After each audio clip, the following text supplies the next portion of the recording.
पहला प्रश्न, परमात्मा कहाँ है? खोजें तो कहाँ खोजें? खोजा कि चूके। खोजने में ही पहली भूल हो जाती। खोजने का अर्थ है यह मान ही लिया कि परमात्मा खो गया है। परमात्मा कहीं खोज सकता है? जो खो जाए वह परमात्मा होगा। खोजने चले कि चूक की शुरुआत हुई। जितना खोजोगे उतना खो जाएगा। खोजने से कभी किसी ने परमात्मा पाया नहीं। यही तो उद्घोषणा है सरहपा के सहज योग की। देखा तुमने, सरहपा ने परमात्मा का नाम भी उल्लेख नहीं किया। नाम उल्लेख करने में तक भूल हो जाती, क्योंकि नाम उल्लेख किया कि लोग चले खोजने। परमात्मा वह है जो सब खोज छूट जाने पर मिलता है। खोज मात्र छूट जाए तो मिलता है, क्योंकि खोज का अर्थ हुआ चित्त तना हुआ है। खोज का अर्थ है वासना। खोज का अर्थ है इच्छा। खोज का अर्थ है अभी नहीं है, कभी होगा। खोज में समय आ गया। मैं यहां हूं और परमात्मा कहीं और है। खोज में फासला आ गया, अंतराल आ गया। परमात्मा वही है जहां तुम हो। जहां परमात्मा है वहीं तुम हो। हम परमात्मा के सागर की मछलियां हैं। मछली सागर को खोजने निकलेगी तो बड़ी मुश्किल में पड़ जाएगी। कैसे खोज पाएगी? खोजना नहीं है, परमात्मा को जीना है। और यही सहज योग की अद्भुत क्रांति है। परमात्मा है ही, पियो। परमात्मा है ही, नाचो। परमात्मा में ही तुम हो। तुम्हारी श्वास श्वास में रमा है। और तुम पूछते हो कि परमात्मा कहां है, कहां नहीं है। ऐसा कोई स्थान खोज सकते हो जहां परमात्मा ना हो?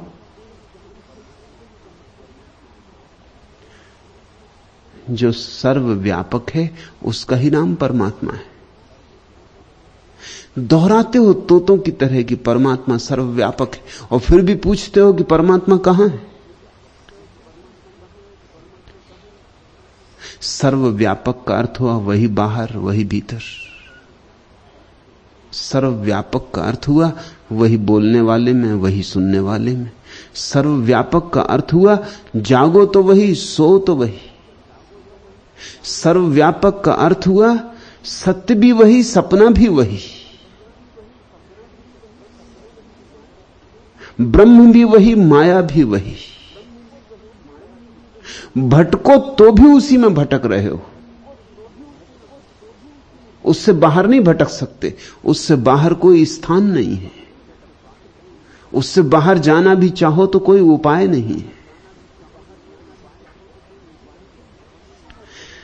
जब तुम भ्रांतियों में पड़े हो तब भी तुम उसी में हो, क्योंकि भ्रांतियां भी उसी के सागर में उठी तरंगे। इस बात को जो समझ ले वह सहज हो जाता है। उसकी सब खोज गई। अब कोई तीर्थ यात्रा नहीं करनी है। अब तो जहां है वहीं तीर्थ है। जैसा है वैसे ही तीर्थ है। और फिर तुम्हें दिखाई पड़ना शुरू होगा। आंखें जब वासना से रहित होंगी, खोज से शून्य होंगी, फिर तुम्हें दिखाई पड़ना शुरू होगा। फिर वृक्षों में, चांतारों में, और चांद में ही नहीं, झील में बनते चांद के प्रतिबिंब में भी वही। क्योंकि और किसका प्रतिबिंब बनेगा? जागृत पुरुष सदा से कहते रहे कि ब्रह्म और माया एक ही है। माया उसी की ऊर्जा है, उसी की शक्ति है, उसी की छाया है। जो माया के विपरीत है उसे ब्रह्म का कोई पता नहीं। जो माया का शत्रु है उसे ब्रह्म का कभी पता लगेगा भी नहीं, क्योंकि माया में वही रमा है, राम ही रमा है।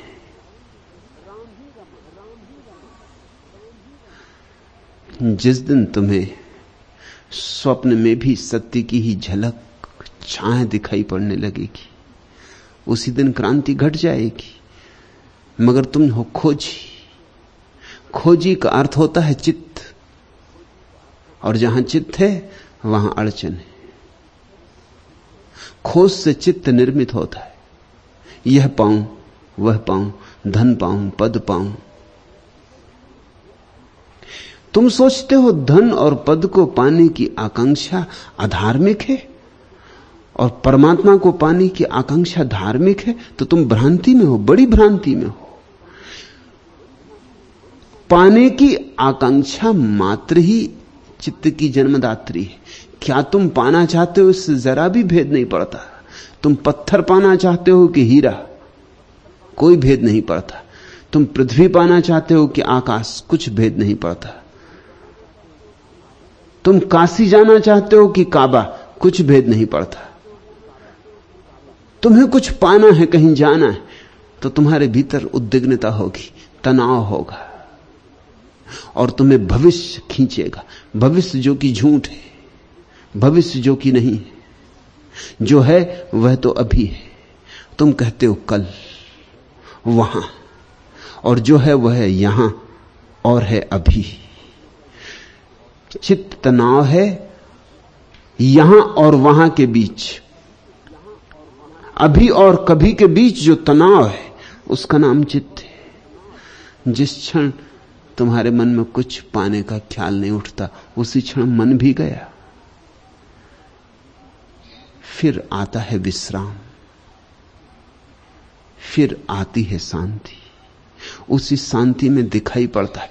था तो तब भी जब दिखाई नहीं पड़ता था अब भी, लेकिन अब दिखाई पड़ता है, क्योंकि आंख अब धुएं से भरी नहीं। नाव है या छाए शशि की, वह जलधि के नीर पर। कब लगेगी ज्योति की वह नाव तम के तीर पर। वह अछूती छाए शशि की मचलती हिल्लोलनी, ज्योति का अति क्षणिक चुंबन त्रसित अधर अधीर पर। स्वप्न या आदर्श या संकल्प, तुम कुछ भी कहो। आभरण है किरण का वह फूल तिमिर शरीर पर। मृत्तिका की पहुंच के उस पार क्या सब झूठ है। टिके सीमा के न द्रग क्या क्षितिज की जंजीर पर। नैन साक्षर कहां पढ़ पाए जिसे मन ही, नैन साक्षर कहां पढ़ पाए जिसे मन गुन रहा। सुरभि ने था लिख दिया जो छंद मंद समीर पर। जो अगम है हो सुगम वह, यह अतल की कामना। मुखर हो लिख दी गई जो उददी उर गंभीर पर। वह अलख का गीत क्या है जिसे शशि लिखता रहा। असीमा का प्यार सीमा की असीमित पीर पर। दिशाएं पखवाज स्वर आकाश गाता काल है। चंद्र रवि की वेणु वीणा नखत के मंजीर पर। नाव है या छाए शश की वह जलधि के तीर पर। कब लगेगी ज्योति की वह नाव तम के तीर पर। देखी तुमने छांव चांद की झील पर, झील के नीर पर। वह भी उतनी ही सत्य है, छांव ही है, लेकिन समझ में आ जाए तो नाव जितनी सत्य है और तुम्हें पार ले जा सकती। और पार जाने का अर्थ कहीं दूर जाना नहीं, पार जाने का अर्थ पास आना है। और जरा तुम्हें विराम मिले तो दिखाई पड़ना शुरू हो जाए वह अलख का गीत क्या है जिसे शशि लिखता रहा। असीमा का प्यार सीमा की असीमित पीर पर, दिशाएं पखवाज, तब सारी दिशाएं वाद्य हो जाती। दिशाएं पखवाज, स्वर आकाश गाता काल है, चंद्र रवि की वेणु वीणा नखत के मंजीर पर। सारा जगत एक आह्लाद, एक उत्सव से भर जाता है, एक नाद से भर जाता है। सुनने को कान चाहिए और जगत संगीत है, देखने को आंख चाहिए और जगत सौंदर्य है, गुनने को शांत हृदय चाहिए और सभी तरफ परमात्मा है। परमात्मा ही परमात्मा है। इस क्षण भी तुम परमात्मा से रत्ती भर दूर नहीं हो। लेकिन अगर पूछा कि खोजने निकलेंगे तो चूक शुरू हो गई, फिसले। अब बहुत मुश्किल हो जाएगी। कहां खोजोगे, कैसे खोजोगे? खोजने वाला चित्त पाने वाला चित्त नहीं, खोजने वाला चित्त खोता चला जाता है। कुछ चीजें ऐसी हैं जो बिना खोजे पाई जाती, जिन्हें खोजा कि खोने का उपाय हो जाता है। जैसे नींद, रात नींद ना आती हो, क्या करोगे? जो कुछ भी करोगे उससे नींद में बाधा पड़ेगी। अगर कुछ ना किया तो नींद आ जाएगी। अगर पड़े ही रहे, प्रतीक्षा करते रहे कि आए जब आए, तो जरूर आ जाएगी। लेकिन अगर उठे, व्यायाम किया, तंत्र मंत्र पढ़े, दौड़ धूप की,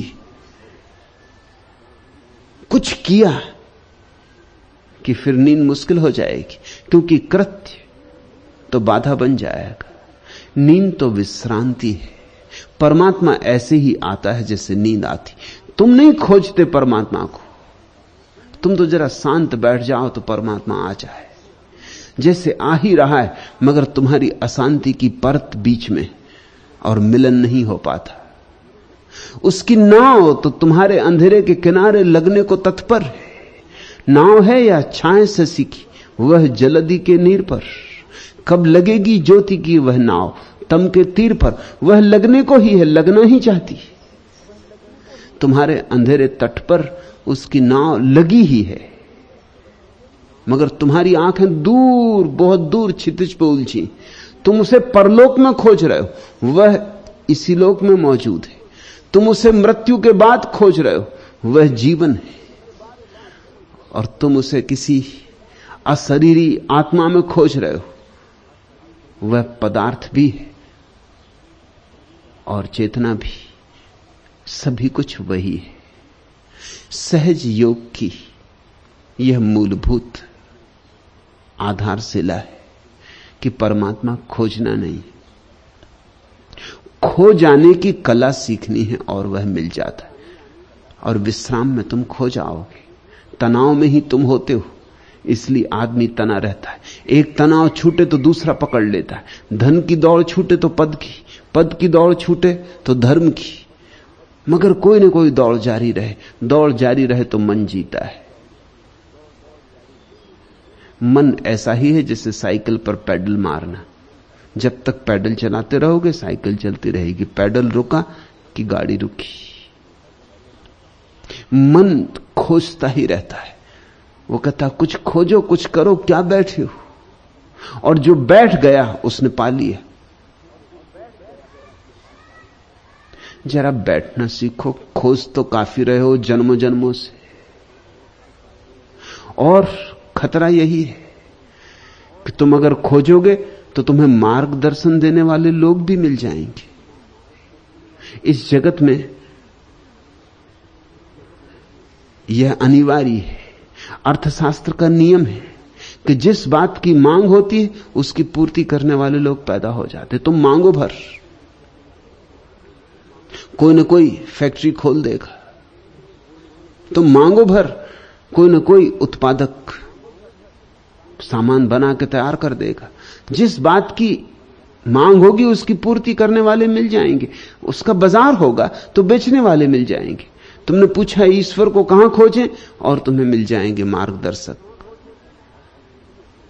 उन्हें पता हो या ना हो इससे क्या अंतर पड़ता है। मैंने सुना है अमेरिका में एक दुकान पर ऐसे हेयर पिन बिकते थे जो अदृश्य। स्त्रियां तो दीवानी थी, अदृश्य हेयर पिन, दिखाई भी ना पड़े किसी को और लगा भी है बालों में। कौन स्त्री ना चाहेगी अदृश्य हेयर पिन? भीड़ थी दुकान पर। एक स्त्री ने खरीदा, डब्बी खोली, दिखाई तो पड़ते नहीं थे। उसने पूछा कि हैं भी ना?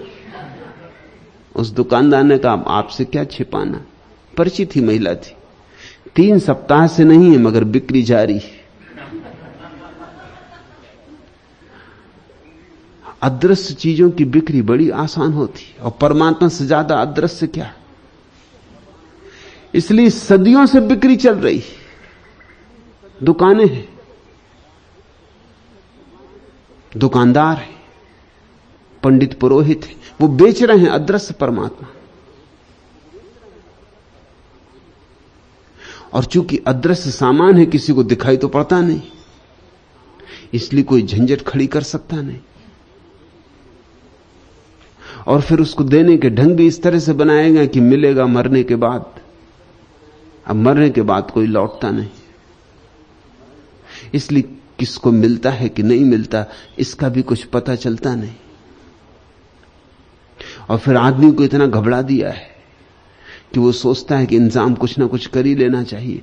थोड़ा पुण्य कर लो, थोड़ा दान कर लो। और दान उसी को करना है, उसी पुजारी को, उसी पंडित को, उसी ब्राह्मण को जो आश्वासन दे रहा है। पंडित पुरोहित आश्वासनों पर जीते उसी तरह जैसे राजनीतिक आश्वासनों पर जीते। अब तुम देखते हो मजा, हर 5 साल में चुनाव होते, राजनेता आके आश्वासन देता है और तुम फिर मान लेते हो कि इस बार पूरे होंगे। कभी पूरे नहीं होते। कहीं आश्वासन पूरे करने को दिए जाते। आश्वासन देने वाले को आश्वासन पूरे करने से कोई प्रयोजन नहीं है, उसे वोट चाहिए। तुम बिना आश्वासन के वोट नहीं देते, तो तुम जैसा आश्वासन चाहो वैसा आश्वासन देने को वो राजी होता है। एक बार वोट तो दो, फिर 5 साल के लिए मामला टला। 5 साल बीतते बीतते तुम भूल ही जाओगे। जिंदगी की समस्याएं इतनी हैं कि कौन आश्वासनों को याद रखता है। 5 साल बाद फिर आके वो खड़ा हो जाएगा।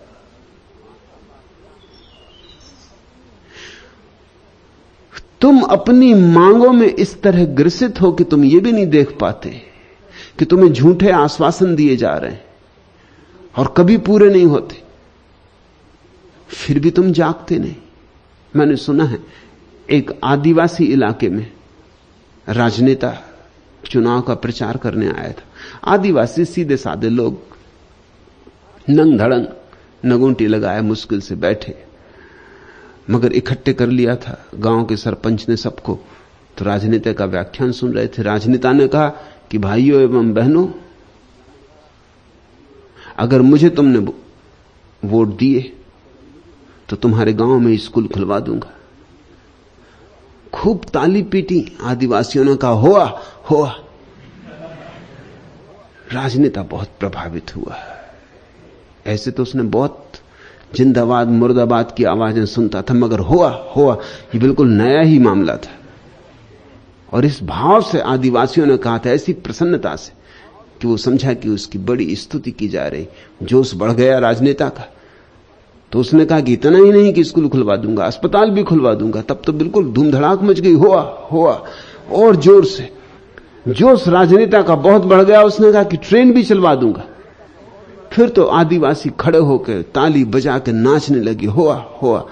राजनेता की प्रसन्नता का कोई अंत नहीं। जोश इतना आ गया उसे कि उसने मुखिया से कहा गांव के कि जरा मुझे गांव में भ्रमण भी करवा दो, ये बड़े भले लोग हैं और इनकी सब मांगें पूरी कर दी जाएंगी। जो जो आश्वासन मैंने दिए 5 साल में तुम देखना सब पूरे हो जाएंगे। जरा मैं गांव का एक चक्कर लगा लूं। मुखिया उसे लेके चला। छोटी पगडंडियां, रास्ते तो थे नहीं गांव में, जंगली गांव। पगडंडियों के पास ही लोग मलमूत्र करते हैं तो मलमूत्र के ढेर लगे। मुखिया ने कहा कि नेताजी जरा संभल के चलना, कहीं हुआ में पैर न पड़ जाए। तब राजनेता को अकल आई कि हुआ का मतलब क्या है। आदिवासी सीधे साधे लोग, उनको तुम धोखा ना दे सकोगे। वो समझ रहे हैं कि स्कूल हुआ, अस्पताल और हुआ, ट्रेन बिल्कुल ही हुआ, कुछ होने वाला नहीं। जब मुखिया ने कहा कि जरा बच के चलना नेताजी, कहीं हुआ में पैर न पड़ जाए, तब उसे अकल आई। लेकिन तब तक बहुत देर हो चुकी थी। राजनेता झूठे आश्वासनों पर जी रहा है। पंडित पुरोहित सदियों से झूठे आश्वासन पर जी रहे हैं। स्वर्ग मिलेगा, वैकुंठ मिलेगा, बहिष्त मिलेगी, फिर तुम्हें जो चाहिए हो वैकुंठ में बहिष्त में सबका तुम्हें इंतजाम कर देता है। जो चाहिए हर चीज मिल जाएगी, मगर मौत के बाद मिलेगा ये सब। तुम भी उससे राजी रहते हो क्योंकि तुम भी परमात्मा की झंझट अभी नहीं लेना चाहते। तुम भी कहते हो कि अभी तो जो कर रहे हैं ये पूरा कर लें, मौत के बाद परमात्मा संसार भी एक हाथ से संभाल लें, दूसरा भी दूसरे हाथ से संभाल लें। तुम भी यही चाहते हो कि परमात्मा अभी न मिल जाए, क्योंकि अभी मिल जाए तो तुम्हारी जिंदगी बदलेगी, तुम्हें जिंदगी बदलनी ही पड़ेगी। जरा सोचो कि परमात्मा आज मिल जाए तो कैसी अड़चन ना आ जाएगी। तुम्हारी सारी योजनाएं अस्त व्यस्त हो जाएंगी। तुमने अब तक जो सब पुल बांध रखे थे सपनों के, धूल धूसरित हो जाएंगे। तुम्हारे ताश के महल सब गिर जाएंगे, तुम्हारी कागज की नावें डूब जाएंगी। अगर परमात्मा आज मिल जाए तो तुम सोचते हो कैसी मुसीबत ना हो जाएगी। मैं तुमसे पूछता हूं कि अगर परमात्मा आज मिले, अभी मिलता हो, तो तुम ईमानदारी से हृदय पर हाथ रख के कह सकोगे कि आज और अभी तुम मुझसे मिलने को राजी हो? तुम कहोगे कितनी जल्दी नहीं, अभी दुकान भी चलानी है, अभी एक चुनाव भी लड़ना है, अभी बच्चे स्कूल में पढ़ रहे हैं, और अभी अभी तो मेरी शादी हुई है। आप सिर्फ तरकीब बता दें परमात्मा के मिलने की कि कहां मिलेगा, कब मिलेगा। जब मुझे सुविधा होगी तब मैं खोज लूंगा। इसलिए तुम पूछते हो परमात्मा कहां है? परमात्मा यहां है, और तुम पूछते हो कहां है? और तुम पूछते हो कि परमात्मा कैसे मिलेगा?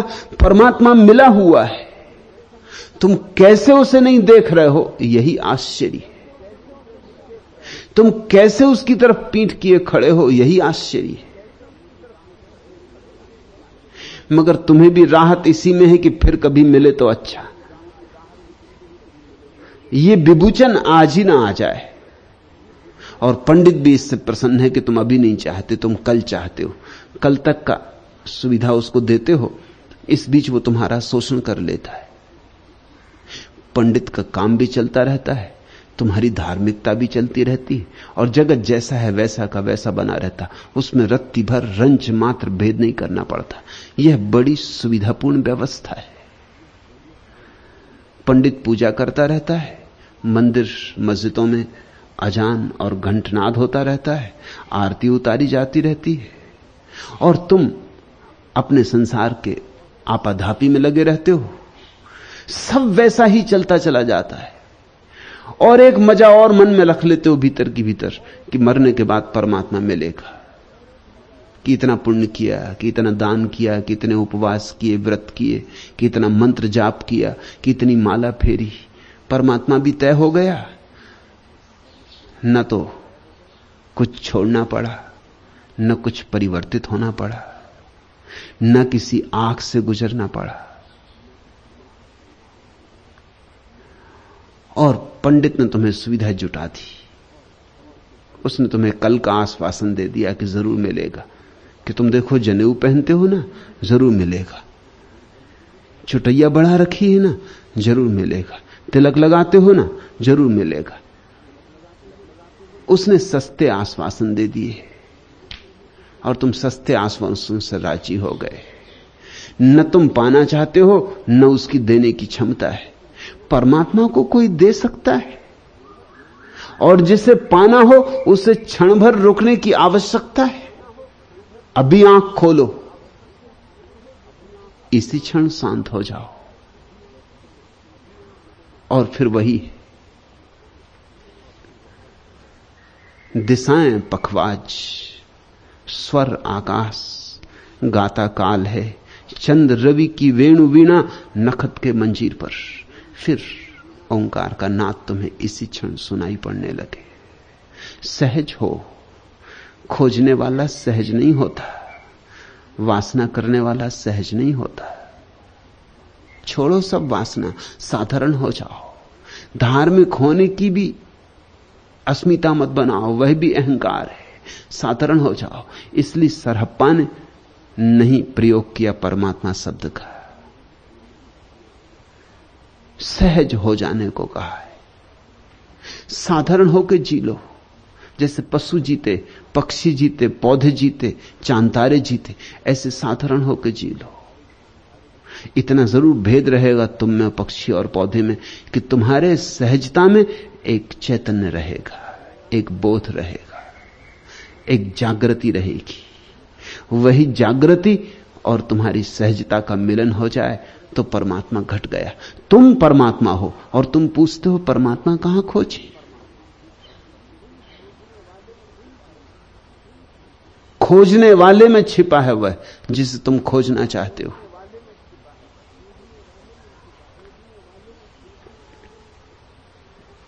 दूसरा प्रश्न,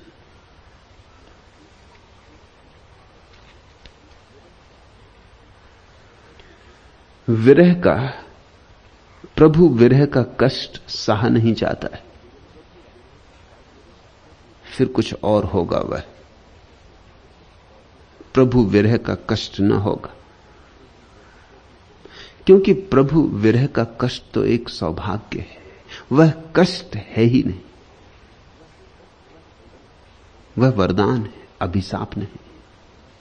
वह तो केवल सौभाग्यशालियों को मिलता है, धन्य भागियों को मिलता है।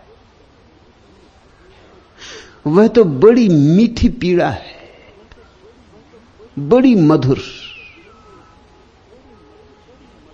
जिन्होंने उसे जाना है वे ऐसा नहीं कहेंगे कि प्रभु विरह का कष्ट नहीं सहा जाता। वे तो नाचेंगे, वे तो कहेंगे यही क्या कम है कि हमारे भीतर उसकी विरह की अग्नि जली। अनंत हैं अभागे जिनके भीतर उसका भाव ही नहीं गूंजा। अनंत हैं अभागे जिनके कानों में उसके स्वर का एक कण भी नहीं पड़ा, जिनकी आंखों में उसका रूप जरा भी दिखाई नहीं पड़ा, जो बिल्कुल अपरिचित जी रहे हैं, ऐसे अपरिचित कि उन्हें पता ही नहीं कि परमात्मा भी है। तुम धन्यभागी हो अगर तुम्हारे भीतर खलबली मची, अगर तुम्हारे भीतर प्यास उठी।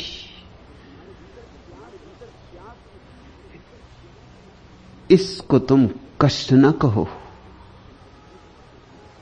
इसे कष्ट कहने में भूल हो जाएगी। किसको होती है अता इस सान की बर्बादियां, आसियां हम क्या बनाते, बिजलियां देखा किए। इतनी शानदार बर्बादियां बहुत कम लोगों को उपलब्ध होती। जो परमात्मा का दीवाना हो गया, एक शानदार बर्बादी। ये तो मृत्यु में नव जीवन का संचार है, ये तो कांटे में छिपा फूल है।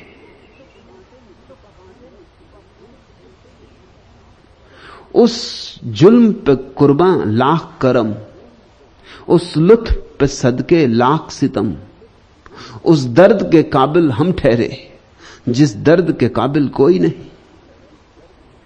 धन्यभागी है वह जिसके मन में पीड़ा उठी, जिसके मन में ललक उठी,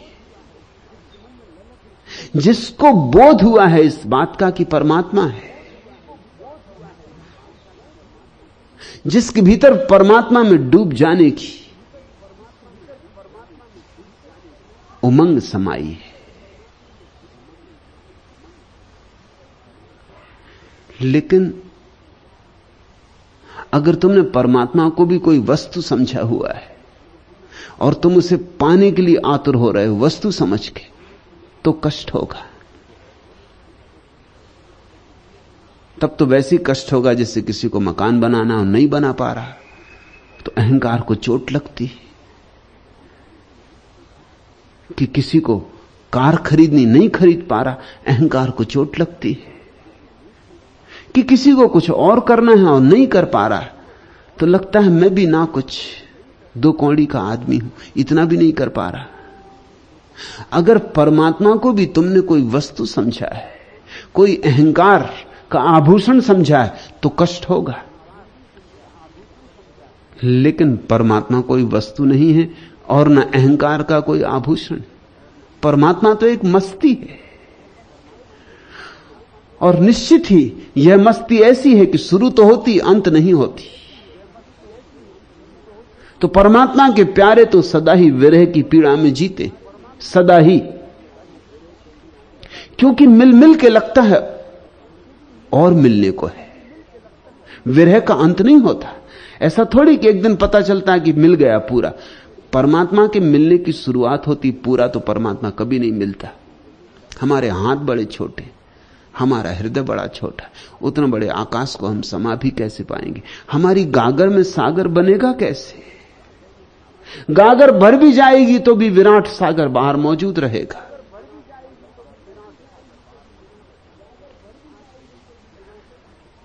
परमात्मा की प्यास ऐसी प्यास है कि जितना तुम पियोगे उतनी ही प्यास प्रज्वलित होती जाएगी। मगर यह कोई दुर्भाग्य नहीं, यह कोई पीड़ा नहीं, यह मधुर पीड़ा है। देख, वफाए इसका एक यही उसूल है, लम्हे करम के याद रख, साल जफा के भूल जा। वो जो क्षण भर को रस बह जाता हो वो याद रखो, और वर्षों तक भी रस ना आता हो और रेगिस्तान ही रेगिस्तान मालूम होता हो, उन वर्षों को भूल जाओ। देख, वफाए इसका एक यही उसूल है, लम्हे करम के याद रख, साल जफा के भूल जा। ये तो भक्ति की प्राथमिक साधना है कि वो छोटे छोटे से क्षण भी जो आ जाते हैं उसके आनंद के, उसकी लहर, उसकी बाढ़ के, उसकी रोशनी के, उन्हें पर याद रखता है। वो जो लंबी लंबी रातें जो बिना उसके बीत जाती और उसकी झलक नहीं मिलती, उन्हें तो वो याद ही नहीं रखता, उनका कोई मूल्य ही नहीं। बहा करे दिले खूं गुस्ता अश्क बन बनकर, हमें भी जिद है कि हम मुस्कुराए जाएंगे। भक्त तो मुस्कुराया जाता है, यही क्या कम है कि उसे पाने की, उसमें लीन हो जाने की पीड़ा उठी है। बहा करें दिले खूं गुस्ता अश्क बन बनकर, हमें भी जिद है कि हम मुस्कुराए जाएंगे। भक्त को तो कांटे गिनने आते ही नहीं, फूल ही गिनना आता है। उसे कांटे धीरे धीरे दिखाई ही नहीं पड़ते, फूल ही फूल दिखाई पड़ते। फिर एक दिन तो कांटों में भी फूल दिखाई पड़ते। जब दिल पे छा रही हों घटाएं मलाल की, उस वक्त अपने दिल की तरफ मुस्कुरा के देख। उदासी के क्षण आते, बदलियां घिर जाती, लेकिन तब भी मुस्कुरा के देखने की कला भूल मत जाना। मुस्कुरा के देखते ही बदलियां छट जाती, सूरज निकल आता है। हमने भी की थी कोशिशें, हम न तुम्हें बुला सके। कोई कमी हमी में थी, याद तुम्हें ना आ सके, जीस्त की राहतों में भी गम न तेरा भुला सके, लब से हंसे हजार बार दिल से मुस्कुरा ना सके।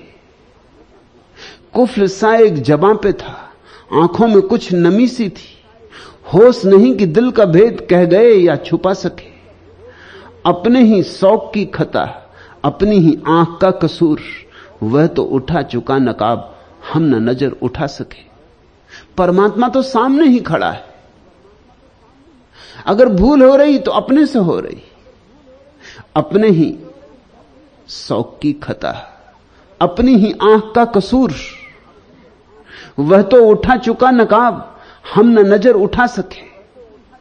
बस हम ही अपनी नजरें झुकाए खड़े हैं, जमीन में गड़ाए खड़े। वह सामने खड़ा है और उसने अपना घूंघट भी उठा लिया है। सच तो यह है उसके ऊपर घूंघट कभी रहा नहीं। हमारी आंख पर ही पर्दा है, हमारी आंख ही धुंधली है। परमात्मा तो प्रतिपल आने को आतुर है, हम ही लेने को तैयार नहीं। हमने भी की थी कोशिशें, हम न तुम्हें बुला सके। कोई कमी हमी में थी, याद तुम्हें ना आ सके। ख्याल रखना, कोई न कोई अपनी ही कमी, कोई न कोई अपनी ही बाधा दीवाल बनी।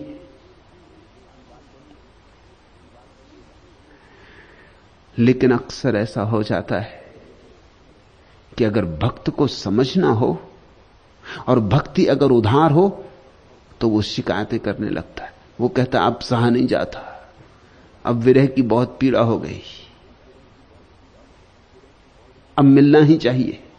उसकी फल पाने की आकांक्षा इतनी गहन है कि देख ही नहीं पाता कि मेरे प्रयास में कोई भूल होगी, कि मेरी प्यास में कोई भूल होगी, कि मेरा पात्र ही उल्टा रखा होगा।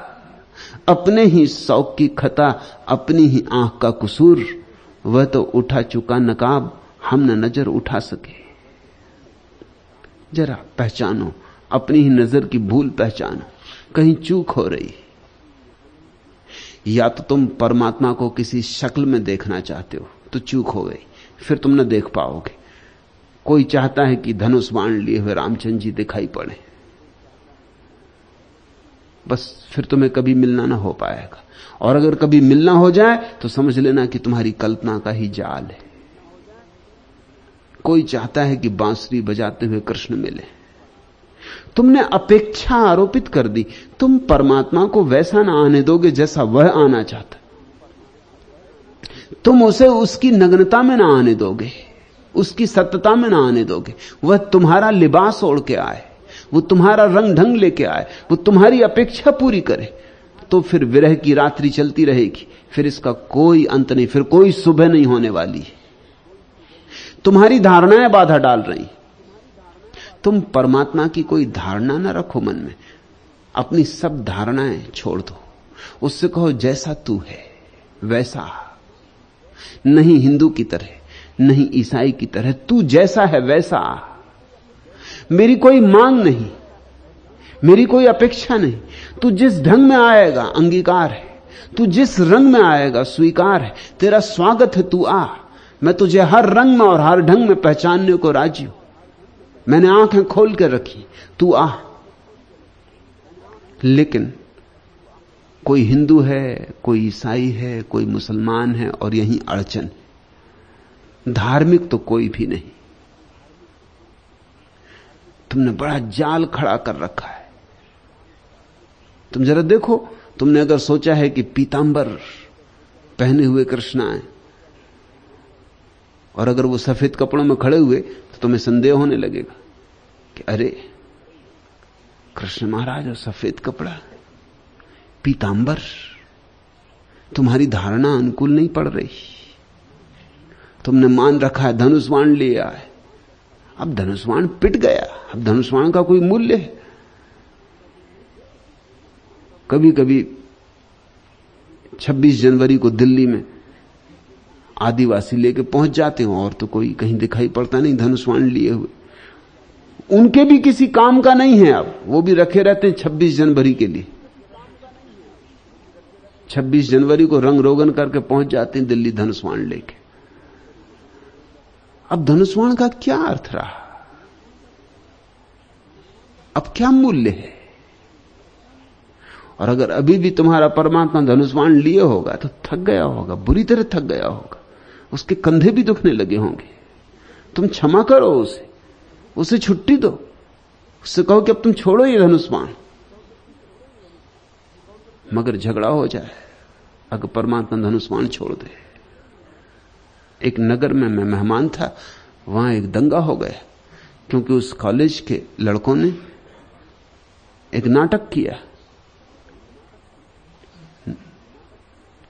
आधुनिक रामलीला। झगड़ा हो गया इस पर क्योंकि गांव के पंडित पुरोहित बहुत नाराज हो गए, दकियानुसी बहुत नाराज हो गए, क्योंकि रामचंद्र जी और लक्ष्मण जी और सीता मैया सब आधुनिक वेशभूषा में। सीता मैया ऊंची एड़ी का जूता पहने, झगड़ा हो गया। तो मजाक था उनका। और मगर मूढ़ों की तो कोई गिनती नहीं इस देश में। तो एक गिनो और 1000 मिल जाएं। झगड़ा हो गया, वहीं झगड़ा हो गया कि अपमान हो गया, धार्मिक भावनाओं को चोट पहुंच गई।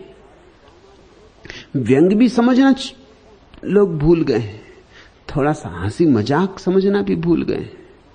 वहीं मारपीट हो गई, कुर्सियां तोड़ डाली गई, मंच के पर्दे फाड़ डाले गए और लड़कों की पिटाई कर थी कि सीता मैया को और ऊंची एड़ी का जूता।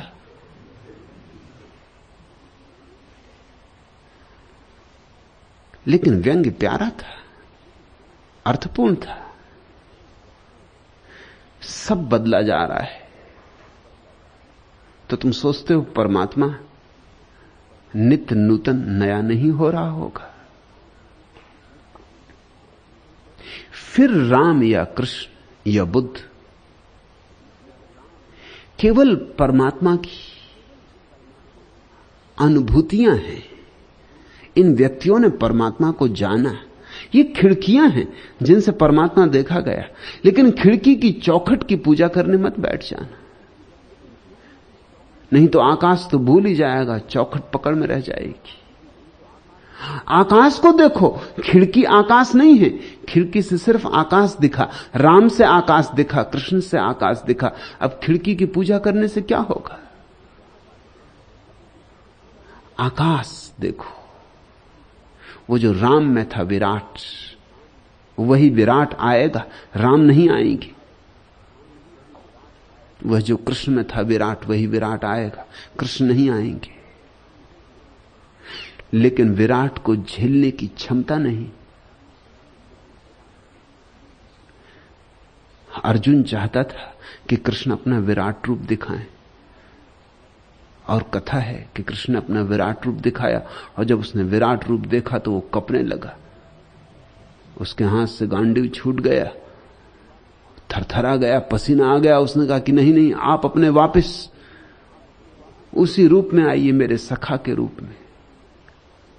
यह कथा प्रीतिकर है।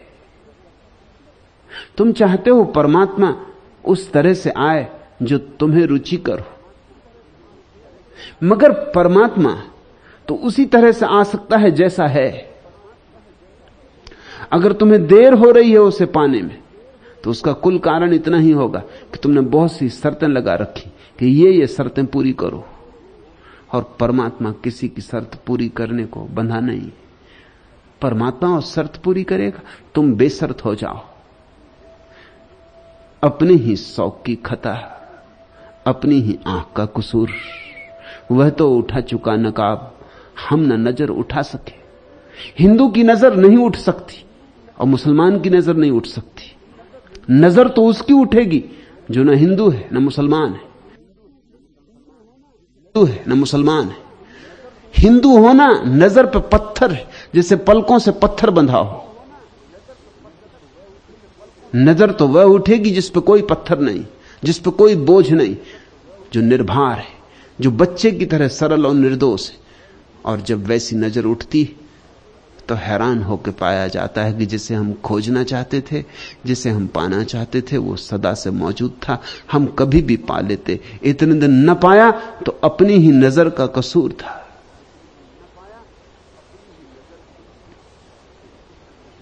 और फिर उसकी पीड़ा जो झेलेगा, उसे यह सत्य भी जल्दी ही दिखाई पड़ जाएगा, फितरत यही अजल से है बरके जमाल की। उसने जिसे तबाह किया दूर कर दिया। जिसे भी वो मिटाता है उसके ऊपर अमृत होके बरस जाता है। जिसे वह मृत्यु देता है उसे परम जीवन देता है। फितरत यही अजल से है बरके जमाल की। उस परमात्मा के गौरव की, गरिमा की, उसके उत्सव की, उसके महोत्सव की, यह सदा से, प्रथम से ही सच्चाई रही है। फितरत यही अजल से है बरके जमाल की। उसने जिसे तबाह किया दूर कर दिया। उसके हाथों मिट जाने से बड़ा कोई सौभाग्य नहीं। उसके हाथों मौत हो जाए इससे बड़ा कोई धन्य भाग नहीं। क्योंकि जिसे वो मिटाएगा उसे वह बनाएगा। मिटने में बनना है। जिससे बीज टूट जाता, मिट जाता तो वृक्ष हो जाता। ऐसे ही तुम मिटो, लेकिन तुम्हारी आकांक्षा यह कि मैं भी रहूं और परमात्मा भी मिले। बस वहीं चूक हो रही। मैं भी रहूं और परमात्मा भी मिले, ये दोनों बातें एक साथ नहीं हो सकती। या तो तुम या परमात्मा, दो में से एक चुन लो। अगर तुम्हें अपने को बचाना है तो परमात्मा से तुम्हारा कभी संपर्क ना हो पाएगा, और अगर अपने को खोना है तो अभी संपर्क हो सकता है। जिन्होंने उसे चाहा, जिन्होंने थोड़ा समझा, जिन्होंने थोड़ा रस लिया है उसकी शराब का, जिन्होंने थोड़ा उसे चखा है, वे तो कुछ और कहते। वे तो कहते हैं उसका इंतजार भी इतना मधुर है कि कौन फिक्र करता मिलन की। प्रतीक्षा इतनी प्यारी, कौन फिक्र करता मिलन की। मिलन हो या ना हो, किसे फिक्र पड़ी। उसकी प्रतीक्षा इतनी प्यारी है। कहीं वो आके मिटा देना इंतजार का लुत्फ, कहीं कबूल ना हो जाए इल्तिजा मेरी। और कभी कभी तो भक्त डरने लगता है कि कहीं ऐसा ना हो कि मैं रोज रोज प्रार्थना करता हूं कि आओ आओ आओ, कहीं वे आ ही ना जाएं। नहीं तो फिर जो मजा मैं ले रहा हूं इंतजार का, जो गदगद होकर राह देख रहा हूं, वो जो आंखें टिका रखी हैं प्रतीक्षा में, वो जो हृदय धक धक होकर सुन रहा है पैरों की आहट, ये जो इतना सुख बरस रहा है, इसका क्या होगा। कहीं वो आके मिटा देना इंतजार का लुत्फ, कहीं कबूल ना हो जाए इल्तिजा मेरी, कहीं मेरी प्रार्थना स्वीकार ना हो जाए। कभी कभी ये डराने लगता है। तो तुम कहते हो विरह का, प्रभु विरह का कष्ट सहा नहीं जाता है। नहीं, तुम समझे ही नहीं अभी, नहीं तो मस्त हो जाते। सहने ना सहने की बात नहीं है, यह तो बड़ा लुत्फ है। यह प्रतीक्षा तो बड़ी आनंदपूर्ण है। उसके पैरों की आहट सुनना कि अब आया, अब आया, कि द्वार पर हवा का धक्का लगा और लगा कि आ गया, कि सूखे पत्ते हवा ने उड़ाए और राह पर आवाज हुई और तुम दौड़े कि आ गए, कि चांद की छाया बनी झील में, कि लगी उसकी नाव तेरी, कि वह आया, कि मेरे तम के किनारे पर अब उसकी नाव लगी, अब लगी। ऐसी प्रतीक्षा गदगद भाव से की गई हो तो क्या तुम कह सकोगे कि सहा नहीं जाता। तुम तो कहोगे कि प्रभु और भी दे ये पीड़ा, क्योंकि यह पीड़ा मधुर है और यह पीड़ा निखारने वाली है। इसी पीड़ा की अग्नि से जल के तुम, इसी अग्नि से निकल के तुम कुंदन बनोगे, शुद्ध स्वर्ण बनोगे। भक्त की भाषा सीखो, भक्त का सलीका सीखो, भक्त की शैली सीखो।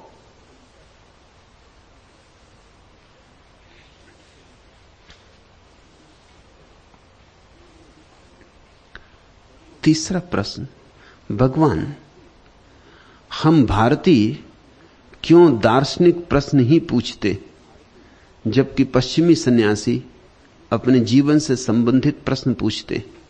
मुकेश भारती। दार्शनिक प्रश्न अक्सर झूठे प्रश्न होते हैं। दार्शनिक प्रश्न अक्सर जीवन के वास्तविक प्रश्नों को छिपाने का आयोजन होते। दार्शनिक प्रश्न धोखे का आयोजन है। तुम असली प्रश्न पूछने से डरते हो, और असली प्रश्न अहंकार का आभूषण नहीं बनते, नकली प्रश्न अहंकार का आभूषण बनते। कोई आया और उसने पूछा कि परमात्मा को कैसे पाऊं? अब इस प्रश्न में ही यह बात छुपी है कि मैं परमात्मा का खोजी हूं, कि मैं कोई छोटा मोटा आदमी नहीं, कि मेरी तो परम खोज है, आत्यंतिक खोज।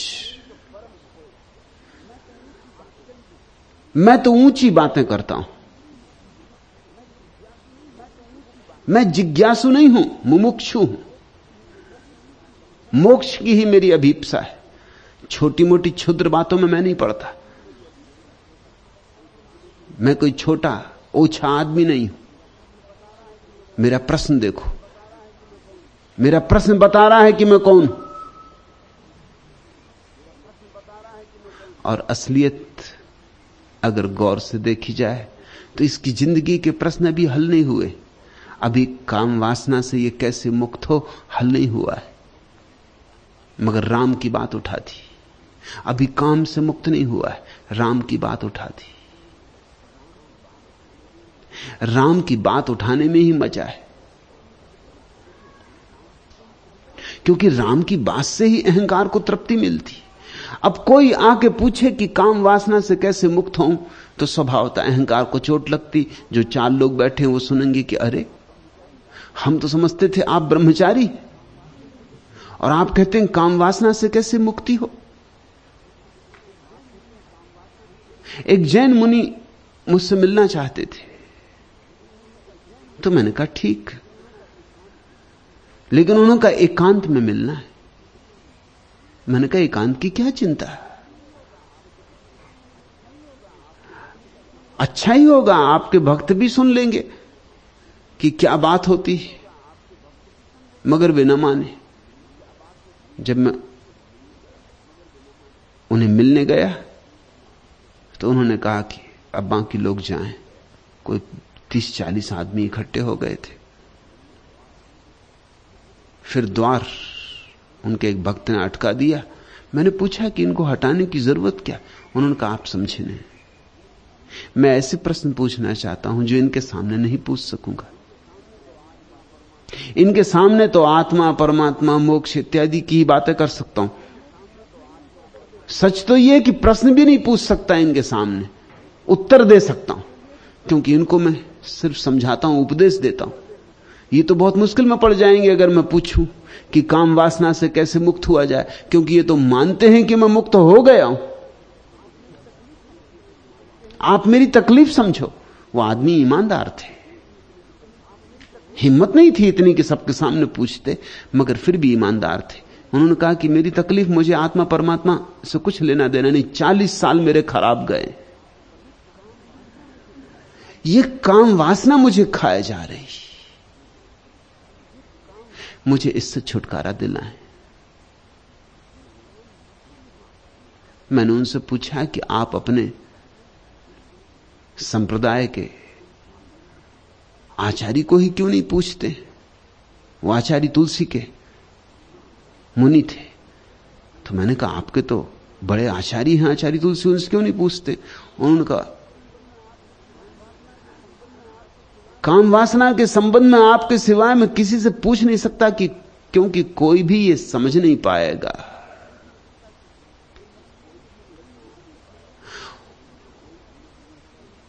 और कोई भी ये मानने को राजी नहीं होगा कि मैं अभी काम वासना से ग्रस्त हूं। और फिर जो मेरी दशा है वही मेरे संप्रदाय के अन्य साधुओं की दशा है। उत्तर उनके पास भी नहीं। वे भी इसी मुसीबत में हैं। एक चुप्पी साधी हुई है, बात ही मत करो इसकी। पश्चिमी सन्यासी थोथा नहीं है, उसके जीवन के वास्तविक प्रश्न है। वो ईश्वर इत्यादि की बात नहीं पूछता कि ईश्वर को कैसे खोजे, वो नहीं पूछता कि मोक्ष कैसे मिले, वो नहीं पूछता कि कितने नरक हैं और कितने स्वर्ग हैं। इन सब बातों में उसका रस नहीं है। वो जीवन के वास्तविक प्रश्न पूछता है। वो कहता है कि मैं क्रोध से उद्विग्न हो उठता हूं, क्रोध से मेरा कैसे छुटकारा हो। और मजा यह है कि क्रोध से छुटकारा हो जाए तो स्वर्ग उपलब्ध होता है, और काम से छुटकारा हो जाए तो राम उपलब्ध हो जाते। राम को पूछना नहीं होता। मगर भारतीय मन की तो बड़ी बेचैनी हो गई। हजारों साल का अहंकार है भारत के चित्त पर कि हम दार्शनिक धार्मिक देश, ये पुण्य भूमि, जैसे कि और भूमियां अपुण्य भूमियां हैं, जैसे कई भूमियां हैं, भूमि तो एक ही इकट्ठी। कहां भारत खत्म होता है? पहले पाकिस्तान भी पुण्य भूमि थी, अब नहीं। नक्शे पर लकीर खिंच जाती है, पुण्य भूमि खत्म हो गई। पहले बांग्लादेश भी पुण्य भूमि थी, अब नहीं। ये बड़ा मजा है। तो राजनेताओं के हाथ में है मामला कि क्या पुण्य भूमि होगी और क्या पुण्य भूमि नहीं होगी। कौन इसका निर्णायक है? नक्शे पर बदलाहट हो गई कि भूमि बदल गई। मगर यह अहंकार हमारे भीतर बड़ा गहरा है, हजारों सालों से हमने पाला है। हमारे पास कुछ और है भी नहीं। धन नहीं है,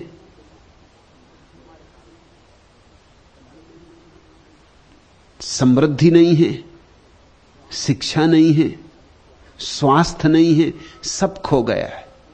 बस हमारे पास अब एक ये थोथी अकड़ रह गई, इसलिए उसको हम छोड़ना भी नहीं चाहते। वही हमारे अहंकार का एकमात्र सहारा है।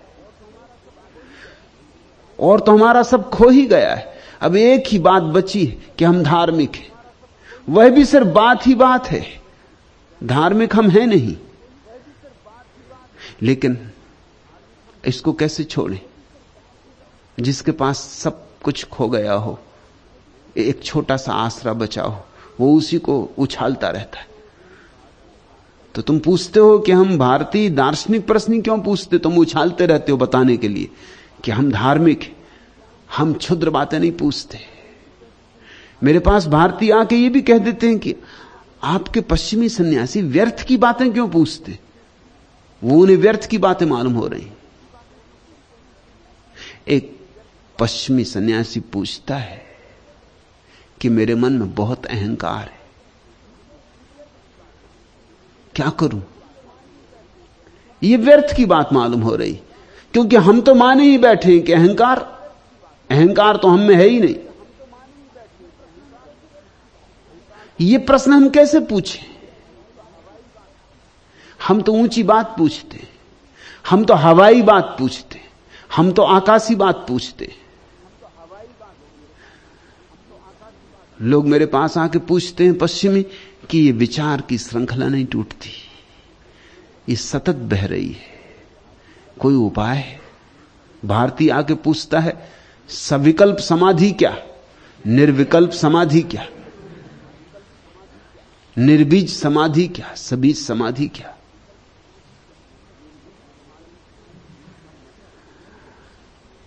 अब मजा यह है कि मैं तुम्हें व्याख्या भी कर दूं कि निर्बीज समाधि क्या, वो तो निर्बीज शब्द में ही साफ है,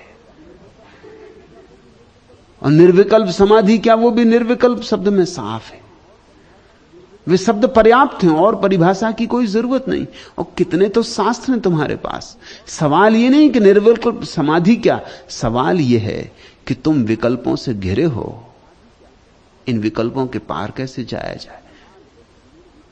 असली सवाल निर्विकल्प समाधि की व्याख्या नहीं है, परिभाषा नहीं है।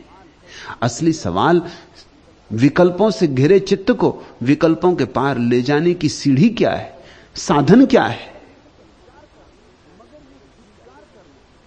मगर यह स्वीकार करना कि मेरे चित्त में रोग है, काम है, क्रोध है, लोभ है, मोह है, भारतीय मन को अंगीकार नहीं होता। ये तो शत्रु है, ये मैं कैसे मानूं कि मेरे भीतर है। तो कभी कभी तो ऐसा हो जाता है कि दूसरे के संबंध में लोग पूछते हैं। एक आदमी आया, उसने कहा कि मेरे मित्र एक बड़ी अड़चन में पड़े, आप कुछ सहायता करें। मेरे मित्र नपुंसक हो गए, वो बड़े परेशान।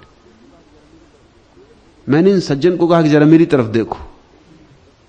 उन्होंने देखा, मैं उन थोड़ी देर उनकी तरफ देखता रहा तो थोड़े घबराए, थोड़ा परेशान हुए, थोड़े बेचैन हुए, इधर उधर देखने लगे। मैंने कहा कि देखो, तुम अपने मित्र को क्यों नहीं भेज दिए? तुम्हारा मित्र आ जाता और कहता कि एक मेरे मित्र हैं जो नपुंसक हो गए। मैंने कहा तुम ये भी कहने की हिम्मत नहीं कर सकते हो, इतने नपुंसक हो गए हो क्या कि ये तुम्हारी बीमारी, ये तुम्हारे चेहरे पे लिखी। वो तो बहुत घबरा गए, तो नाराजी हो गए कि आप कैसी बात करते, ये मेरा सवाल नहीं। तो मैंने कहा तुम अपने मित्र को लेके आना, और इतना पक्का है कि मैं यह हल कर दूंगा, यह सवाल हल हो जाएगा। क्योंकि 100 में से 99% जो लोग नपुंसक होते हैं सिर्फ मनोवैज्ञानिक रूप से होते हैं, शारीरिक रूप से नहीं होते, सिर्फ मानसिक रूप से हो जाते। और अक्सर ऐसा हो जाता है, जो पुरुष अपनी पत्नी के साथ नपुंसक होता है वही वेश्या के साथ नपुंसक नहीं होता। असल में पत्नी से ऊब गया होता है, उस ऊब के कारण नपुंसकता आ गई होती है। तो मैंने कहा कि हल हो जाएगा मामला, लेकिन ईमानदारी से। या तो अपने मित्र को ले आओ, वो कौन मित्र है मैं उसको देखना चाहता हूं, बिना उसे देखे कुछ हो नहीं सकता।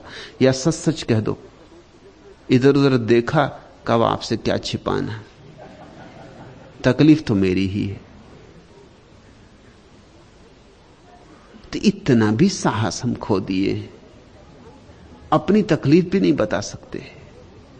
सैद्धांतिक प्रश्न पूछते, सोचते हैं सैद्धांतिक प्रश्न पूछने से बात हल हो जाएगी।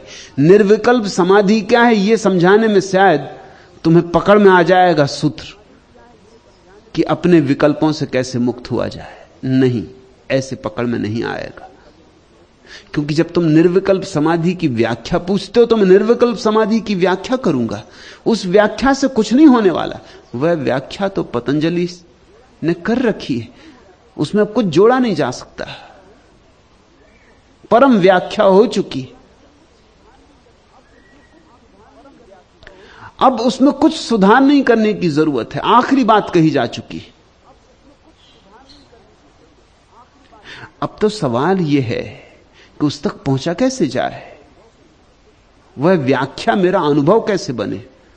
लेकिन तब तुम्हें जीवन के प्रश्न पूछने होंगे, यथार्थ जो तुम्हारी वास्तविक अड़चन है वही पूछनी होगी। वास्तविक अड़चन तुम नहीं पूछते हो, क्योंकि वास्तविक अड़चन पूछने से लगता है कि मैं भी कैसा गया बीता आदमी। मगर छिपाने से क्या होगा, तुम जो हो।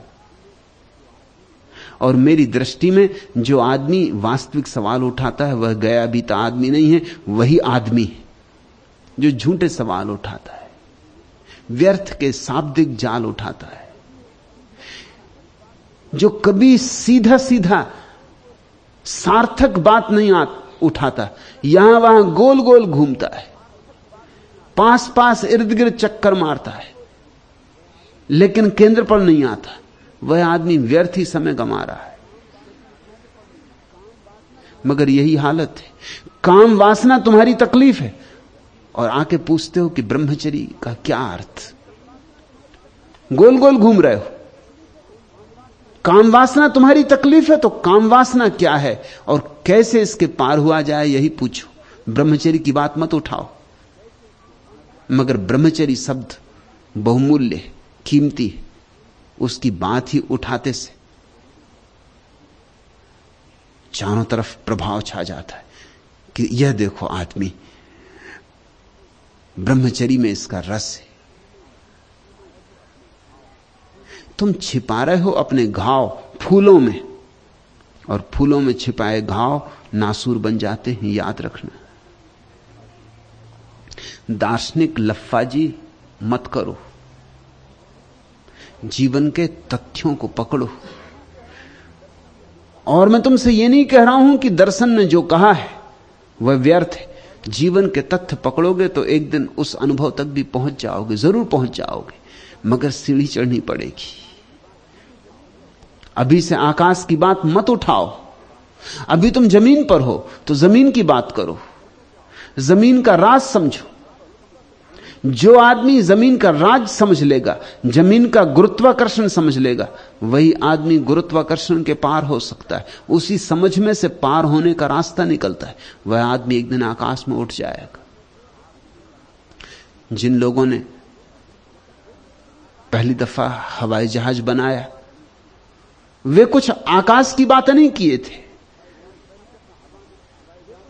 जिन्होंने पहली दफा हवा में हवाई जहाज उठाया, उन्होंने समझा जमीन का राज, कि जमीन का गुरुत्वाकर्षण कैसा है, कैसे चीजों को अपनी तरफ खींचता है, क्या उपाय हो सकता है इसके खिंचाव के पार जाने का।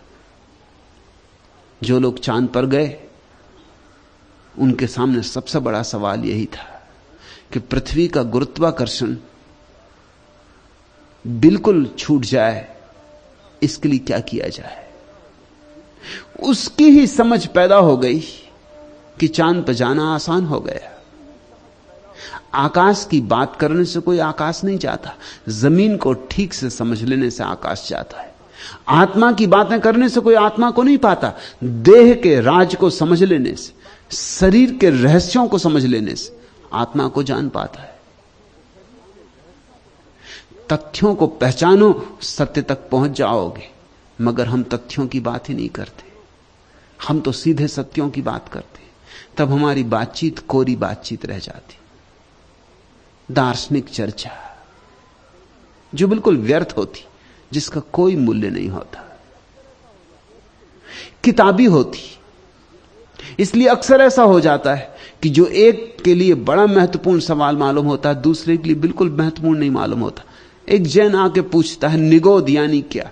अब किसी और को इसका अर्थ है निगोध। कोई हिंदू नहीं पूछता निगोध क्या, कोई सिख नहीं पूछता, कोई मुसलमान नहीं पूछता, कोई ईसाई नहीं पूछता कि निगोध क्या। ये जैनों का शास्त्रीय शब्द है। निगोध है वह दशा जहां आत्माएं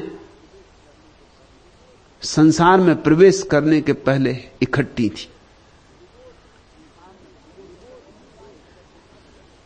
निगोध अंधकार की दशा, अति अंधकार की। जैसे बच्चा जन्मने के पहले मां के गर्भ में होता है, 9 महीने अंधकार में होता है, ऐसी सारी आत्माएं अनंत काल तक अंधकार में रही हैं। वो निगोध सारी आत्माओं का गर्भ है। अब ये जैनों का पारिभाषिक हिसाब है। कोई स्थान तो बताना होगा कि आत्माएं कहां से आई। जैन मानते नहीं कि परमात्मा है। जैन मानते नहीं कि परमात्मा ने आत्माओं को बनाया है, क्योंकि वो कहते हैं अगर आत्मा बनाई गई तो पदार्थ हो गई। ठीक ही बात कहते, जो चीज बनाई जाए वो चैतन्य कैसे हो सकती है, और जो चीज बनाएगी वो किसी दिन मिटाई भी जा सकती, तो फिर आत्मा की शाश्वतता खंडित हो गई, तो फिर आत्मा का कोई मतलब ही ना रहा, फिर बेकार की परेशानी हो गई सब। इसलिए आत्मा बनाई तो नहीं गई, फिर आई कहां से? तो अब उनको कोई उपाय खोजना पड़ेगा। परमात्मा की जगह उन्हें कोई सिद्धांत रखना पड़ेगा, निगोद। अब उनसे कोई पूछे कि निगोद में आत्माएं कहां से आई? आखिर कहीं से तो आई होंगी। निगोद में भी, गर्भ में भी आत्मा आती तो कहीं से आती। तो निगोद में आत्मा कहां से आई? मगर सभी दर्शन शास्त्र एक जगह जाकर चुप हो जाते, हो नहीं पड़ता, क्योंकि सब लफाजी है। अब उत्तर नहीं मिलता कि निगोद में कहां से आई। जैन मुनि नाराज हो जाएगा अगर तुम पूछोगे निगोद में आत्मा कहां से आई। वो कहेगा ये अति प्रश्न है। जैसा कि याज्ञवल्क्य ने कहा था कि ये अति प्रश्न है गार्गी, क्योंकि गार्गी ने पूछा था ब्रह्म को किसने संभाला हुआ है? पृथ्वी को आकाश ने संभाला हुआ है, आकाश को ब्रह्म ने संभाला हुआ है। गार्गी ने पूछा, हे याज्ञवल्क्य, ब्रह्म को किसने संभाला हुआ है? बस याज्ञवल्क्य नाराज हो गए और उसने कहा तेरा सिर गिर जाएगा, यह अति प्रश्न है। अति प्रश्न का मतलब सिर्फ इतना ही होता है कि जिसका उत्तर तुम्हारे पास नहीं। और सिर गिराने की धमकी देना, ये तो कोई अच्छा लक्षण नहीं हुआ। ये कोई चर्चा ना हुई, ये तो सत्संग ना हुआ, लट उठ गए कि बस अब आगे पूछोगे तो सिर खोल देंगे। हर दर्शन शास्त्र एक जगह जाकर रुक जाता है, क्योंकि दर्शन शास्त्र के सब उत्तर कृत्रिम है। कृत्रिम उत्तर आत्यंतिक तृप्ति नहीं दे सकते। तो थोड़ी दूर तक खींचो, इसको उसने संभाला, उसको उसने संभाला, लेकिन आखिर में थकी जाओगे। फिर कहोगे बस भाई अब चुप करो, अब यहां रुक जाओ, इसके आगे मत पूछो, क्योंकि तो पूछते रहोगे तो फिर बात का अंत ही नहीं हो पाएगा। बात का अंत तो करना ही होगा, नहीं तो शास्त्र शुरू तो हो जाएंगे, इति कैसे होंगे, उनका अंत कैसे होगा, समाप्ति कैसे होगी? तो जैन कहता निगोद, मगर निगोद में आत्माएं कहां से आई ये मत पूछो। ये पूछो तो झगड़ा हो जाए। जब मैं विश्वविद्यालय में था तो जब भी कोई जैन मुनि आया तो मेरा काम यही था कि उससे ऐसे प्रश्न पूछ लेना जिनके उत्तर ना हो। जैन आए तो, हिंदू सन्यासी आए तो एक दफा तो ऐसा मजा हुआ है कि एक हिंदू सन्यासी गांव में आए, बड़े प्रसिद्ध सन्यासी, जिन्होंने उनका आयोजन किया था, वो मेरे पास आए प्रार्थना करने के आप कृपा करके मत आना। मैंने कहा क्यों? उन्होंने कहा कि बड़ा उपद्रव हो जाता है, सत्संग ही खराब हो जाता है। आप ऐसा प्रश्न उठाते हो कि जिसका उत्तर है नहीं, और वो हमारे साधु सन्यासी नाराज हो जाते तो उनकी भद्द होती, क्योंकि साधु सन्यासियों को नाराज नहीं होना चाहिए। मैंने कहा प्रश्न वही पूछने योग्य है जिनका उत्तर नहीं। जिनका उत्तर है बंधा बनाया तोतों की तरह रटा हुआ, उन प्रश्नों में क्या रखा है वो तो सभी को मालूम है। क्या उनका सार है? दार्शनिक प्रश्नों का कोई मूल्य नहीं है। या तो उनका उत्तर है वो बंधा बनाया है, उनका कोई मूल्य नहीं, या फिर उनका उत्तर ही नहीं है, तब भी कोई सार नहीं। पूछो जीवंत प्रश्न, पूछो जीवन की वास्तविकता से जुड़े प्रश्न। जीवन को सुलझाना है, आकाश की गुत्थियों में मत पड़ो। तुम्हारी छोटी सी जिंदगी की जो गुत्थी है उसे सुलझा लो, उसके सुलझते ही सारा अस्तित्व सुलझ जाता है। इसलिए मैं तो तुम्हें सलाह दूंगा मुकेश कि भारतीय आदत छोड़ो। अच्छा हो मनोवैज्ञानिक प्रश्न पूछो दार्शनिक प्रश्नों की बजाय, क्योंकि मनोविज्ञान तुम्हारी दशा है, वहां तुम हो, वहीं उलझन है, वहीं तुम्हारा रोग है, और जहां रोग है वहीं इलाज किया जा सकता है। बुद्ध ने इस पर बहुत जोर दिया, लेकिन बुद्ध को तो हमने टिकने ना दिया इस देश में।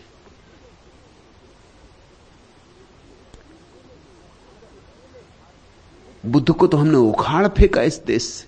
बुद्ध अकेले भारतीय थे जिन्होंने दर्शन शास्त्र को गरिमा और महिमा नहीं दी। अकेले भारतीय मनुष्यों में बुद्ध इसलिए महिमावान है कि उन्होंने दर्शन शास्त्र को दो कोणी का बताया। उनसे कोई दार्शनिक प्रश्न पूछता तो वो कहते थे कि ऐसा हुआ, एक बार एक आदमी को जंगल में तीर लग गया, किसी शिकारी का तीर लग गया, वह आदमी गिर पड़ा।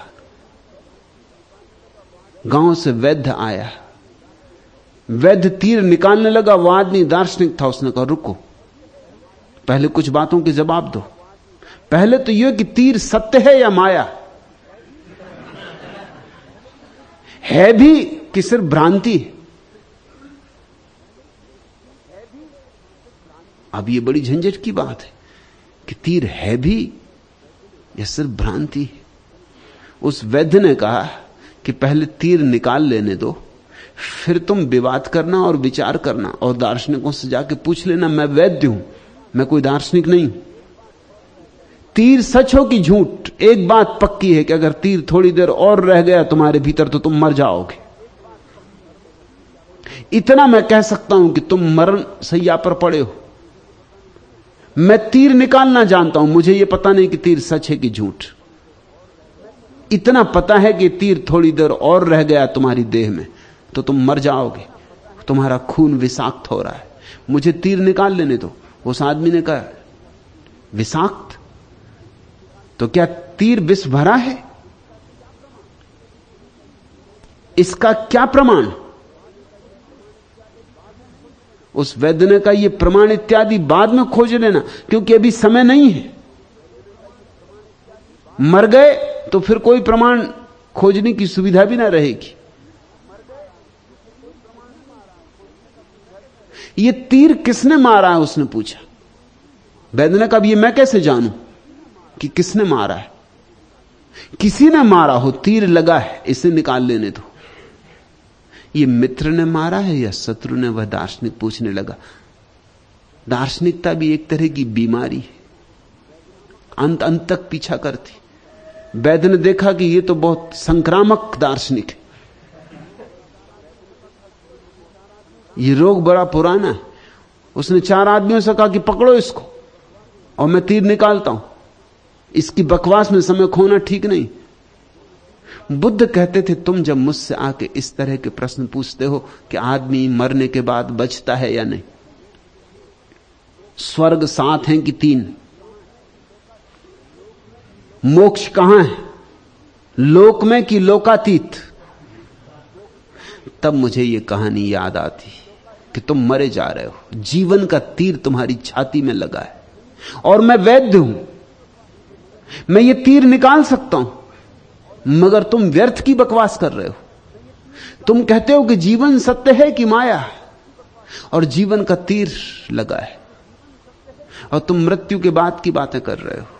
और तुम कहते हो कि परमात्मा का रूप कितना है, परमात्मा की कितनी भुजाएं, कितने सिर, परमात्मा का कैसा रूप है। और मैं तुम्हारे तीर में उत्सुक हूं, तुम्हारा जीवन का तीर निकला है, तुम्हारी उलझन कट जाए, तुम सुलझ जाओ, तुम्हारे भीतर समाधान हो, समाधि हो, फिर ये सारे उत्तर तुम खोज लेना खुद ही। और सच ये है कि जैसे ही समाधि मिलती है कोई प्रश्न नहीं रह जाते, न कोई उत्तर की खोज रह जाती। समाधि मोक्ष है। समाधि में जान लिया जाता कि मृत्यु है ही नहीं, अमृत ही है। समाधि अनुभव है परमात्मा का। फिर कोई पूछता नहीं कि कितने हाथ उसके, क्या बच्चों जैसी बात कर रहे हो, कितने सिर उसके, कहानियां गढ़ रहे हो। ना उसके सिर हैं ना उसके हाथ हैं, या सभी हाथ उसके हैं और सभी सिर उसके। मगर समाधि फल जाए तो सारे उत्तर मिल जाते। समाधि उत्तरों का उत्तर है, मगर बुद्ध को तो उखाड़ फेंका इस देश ने। बुद्ध को तो जीने ना दिया, बुद्ध की धारा को तो यहां बचने नहीं दिया। और कारण क्या था? कारण यही था कि इस देश की दार्शनिक परंपरा और बुद्ध ने तथ्यगत, व्यवहारिक, यथार्थगत उपदेश दिया। लोग तो बुद्ध के समय में जो पंडित थे, दार्शनिक थे, वो यही कहते थे बुद्ध को पता नहीं मोक्ष का, इसलिए वो कहते हैं ये प्रश्न ही बेकार। पता ही नहीं इसलिए प्रश्न बेकार।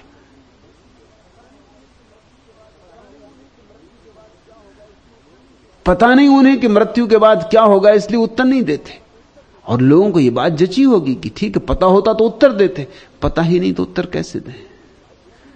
और मैं तुमसे कहता हूं, बुद्ध उन थोड़े से लोगों में से थे जिन्हें पता है, और पता है इसलिए उत्तर नहीं देते, क्योंकि तुम व्यर्थ के उत्तरों में समय खराब कर रहे हो। तुम्हें उत्तर नहीं, औषधि चाहिए, मगर औषधि में कोई उत्सुक नहीं। जो बुद्ध के साथ इस देश ने किया, वही यह देश मेरे साथ कर रहा है। मैं तुम्हें औषधि देना चाहता हूं। तुम सुनना चाहते हो ब्रह्मचर्य की महिमा, और मैं बताना चाहता हूं तुम्हें काम की जकड़ तुम्हारे ऊपर। बस अड़चन शुरू हो गई। तुम ये सुनना ही नहीं चाहते, तुम ब्रह्मचर्य की महिमा सुनना चाहते हो। जैसे कि तुमने महिमा काफी नहीं सुन ली, हजारों साल से सुन रहे हो। हुआ क्या है? कामग्रस्त हो, मगर कामग्रस्तता का विज्ञान नहीं समझना चाहते, क्योंकि उसे समझने में ही यह बात स्वीकार करनी पड़ती कि मैं और कामग्रस्त कभी नहीं। मैं भारतीय हूं, पुण्य भूमि में पैदा हुआ हूं, मैं धार्मिक हूं। कल जर्मनी से एक अखबार आया, बड़े सूझबूझ का संपादक होगा उस अखबार का। उसने खबर छाप दी कि मैं जर्मनी आ रहा हूं, और जर्मनी में मेरे लिए आश्रम की जगह खोजी जा रही है। और मैं जर्मनी इसलिए आ रहा हूं कि मुरारजी देसाई एंड कंपनी मुझे भारत में नहीं जीने देना चाहती। बड़ा खोजी होगा, अभी मैंने कोई सोचा भी नहीं जर्मनी जाने का, न कोई बात, लेकिन कही है उसने पते की बात।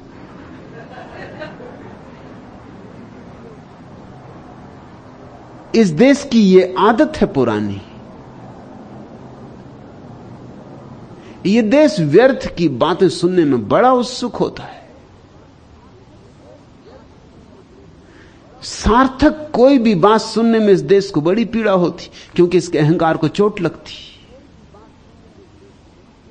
और फिर सदियों सदियों तक हम जिस तरह की बातें सुनते रहे, उन्हीं को हम समझते हैं कि धर्म चर्चा है।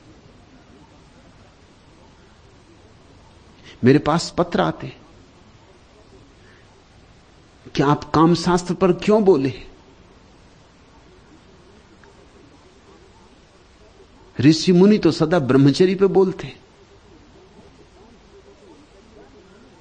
मैं उनको कहता हूं कि मैं ना कोई ऋषि हूं ना कोई मुनि हूं, मैं एक वैज्ञानिक हूं। तुम छोड़ो तुम्हारे ऋषि मुनि की बात, तुम्हारे ऋषि मुनि जाने और तुम जानो। मैं ना किसी का मुनि हूं ना किसी का ऋषि हूं।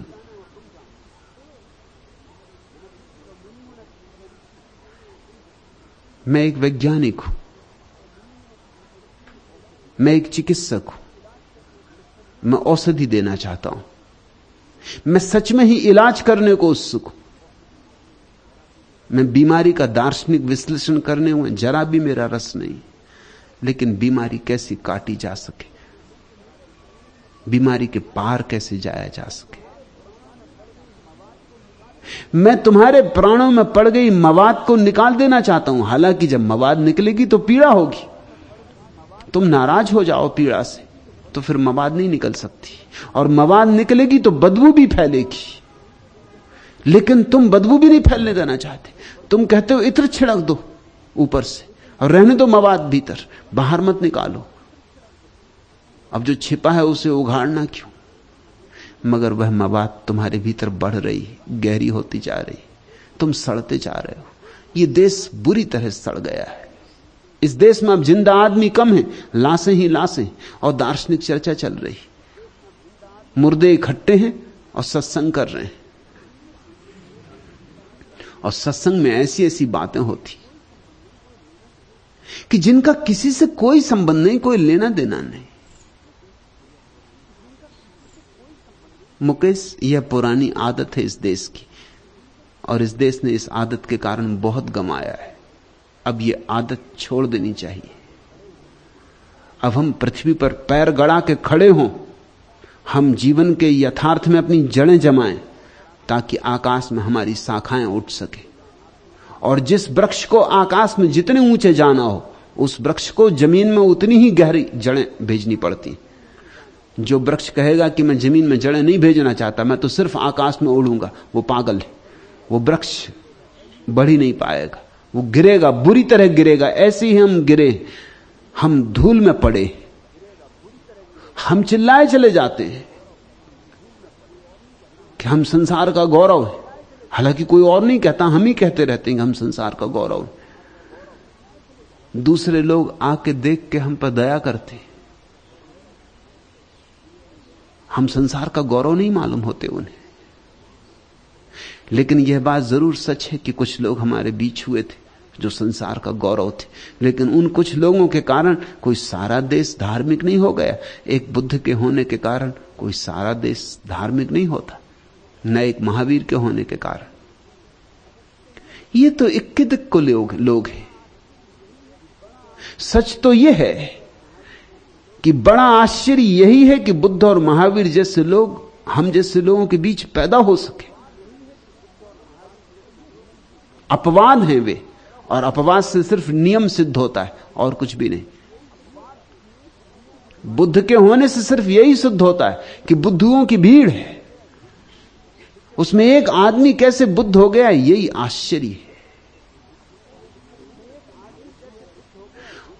और तुम्हारे भीतर जो महाबुद्धू है वो बुद्धुओं का ऋषि मुनि हो जाता है स्वभाव था। वो उनका अग्रणी होता है, अग्रज। वो उनसे भी पहुंचा हुआ है। इस देश को एक नई दिशा की जरूरत है जो यथार्थवादी हो। मगर अगर यथार्थ की बात शुरू करो तो लोग गाली देते हैं। लोग मुझे गाली देते हैं, वो कहते हैं कि मैं नास्तिक हूं, या कि मैं पदार्थवादी हूं, भौतिकवादी, चार्वाक हूं। अगर यथार्थ की बात करो तुम चार्वाक हो जाते हो। अब कौन चार्वाक होना चाहता है? इसलिए लोग यथार्थ की बात नहीं करते, लोग ब्रह्मचर्चा करते रहते। ब्रह्मचर्चा करने से वे महाज्ञानी समझे जाते। मैं तुम्हें ब्रह्मचर्चा में नहीं डुबाना चाहता, मैं तुम्हें जीवन की वास्तविकता को सुलझाने के उपाय देना चाहता हूं। और वे सुलझ जाएं जीवन की समस्याएं तो एक दिन ब्रह्म को तुम जान लोगे। ब्रह्मचर्चा से नहीं जाना चाहता, तुम्हारे भीतर समाधि की अवस्था हो जाए, सब समाधान हो जाए तो जाना जाता है। ब्रह्म जाना जा सकता है, उसका विचार विमर्श नहीं करना होता।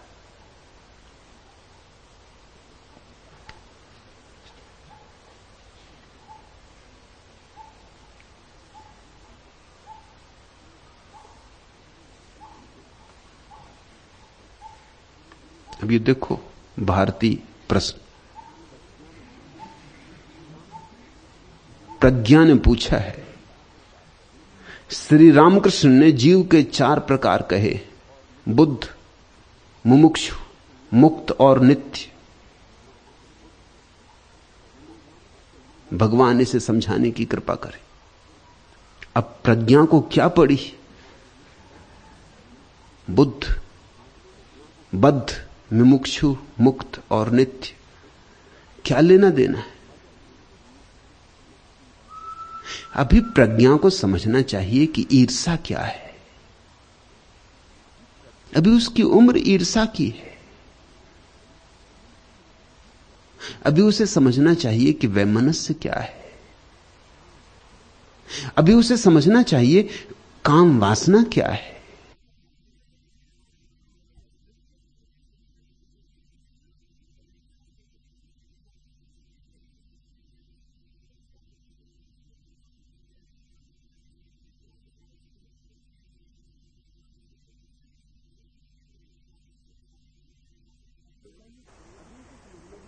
अभी उसे समझना चाहिए क्रोध क्या है, लोभ क्या है। नहीं, उसको समझना है कि रामकृष्ण ने कहा कि बद्ध, मुमुक्षु, मुक्त और नित्य, ये जीव के 4 प्रकार हैं। ये समझना है। इनको समझ के क्या होगा? इससे कुछ हल नहीं होगा। इससे तेरे जीवन की प्रज्ञा, कोई भी वास्तविक स्थिति खुलेगी नहीं, कोई गांठ खुलेगी नहीं। इससे गांठें और उलझ सकती, और अड़चन हो सकती। और ये शब्द तो साफ है, इनमें समझने जैसा कुछ नहीं है। बद्ध का अर्थ जो बंधे,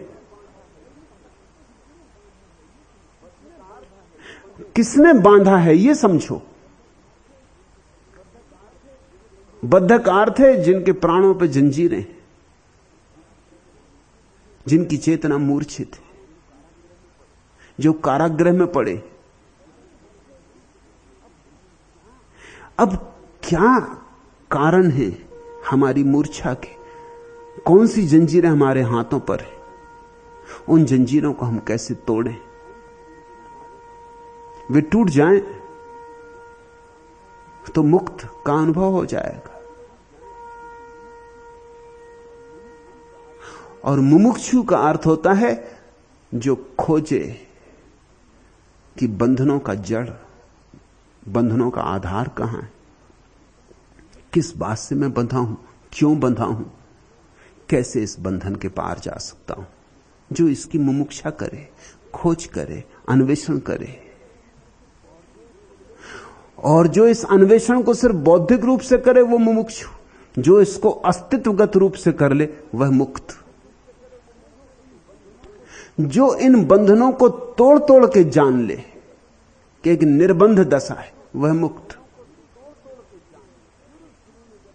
शुरू शुरू में जब अनुभव होता है मुक्ति का, तो ऐसा लगता है मैं मुक्त, मैं की थोड़ी सी रेखा शेष रह जाती। उस थोड़ी सी रेखा के मिट जाने पर मोक्ष की दशा बनती। मुक्त का अर्थ होता है जरा सी रेखा रह गई, आखिरी छाया कि मैं मुक्त हूं, अभी मैं का थोड़ा सा भाव रह गया। जब वह भाव भी विदा हो जाता है तो मोक्ष। ये तो शब्द सीधे साफ है, इनमें कुछ अड़चन नहीं है। मेरे लिए ज्यादा विचारणीय यह है कि प्रज्ञा को यह प्रश्न क्यों उठा। अब रामकृष्ण ने क्या कहा कहने दो।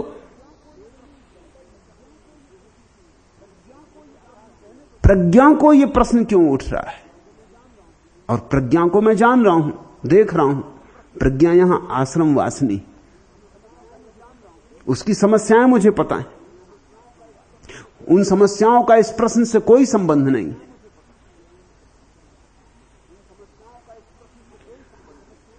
मगर इतना अच्छा प्रश्न पूछा तो प्रज्ञा खुश हो रही होगी कि देखा कितना ऊंचा प्रश्न पूछा।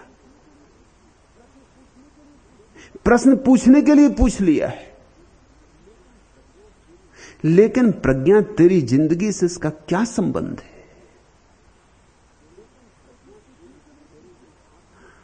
तेरे यथार्थ में झांक, वहां तो अभी सब उपद्रव खड़े। स्वाभाविक उन सारे उपद्रवों के पार जाना है और उन उपद्रवों को समझना होगा। अभी क्रोध को समझ, काम को समझ, लोभ को समझ, ईर्ष्या को समझ, हिंसा को समझ, घृणा को समझ। लेकिन लोग ये प्रश्न पूछते ही नहीं। लोग बड़ी ऊंची बातें पूछते और ऊंची बातें पूछने से ऐसी भ्रांति हो जाती कि हम ऊंची बातों में उत्सुक हैं।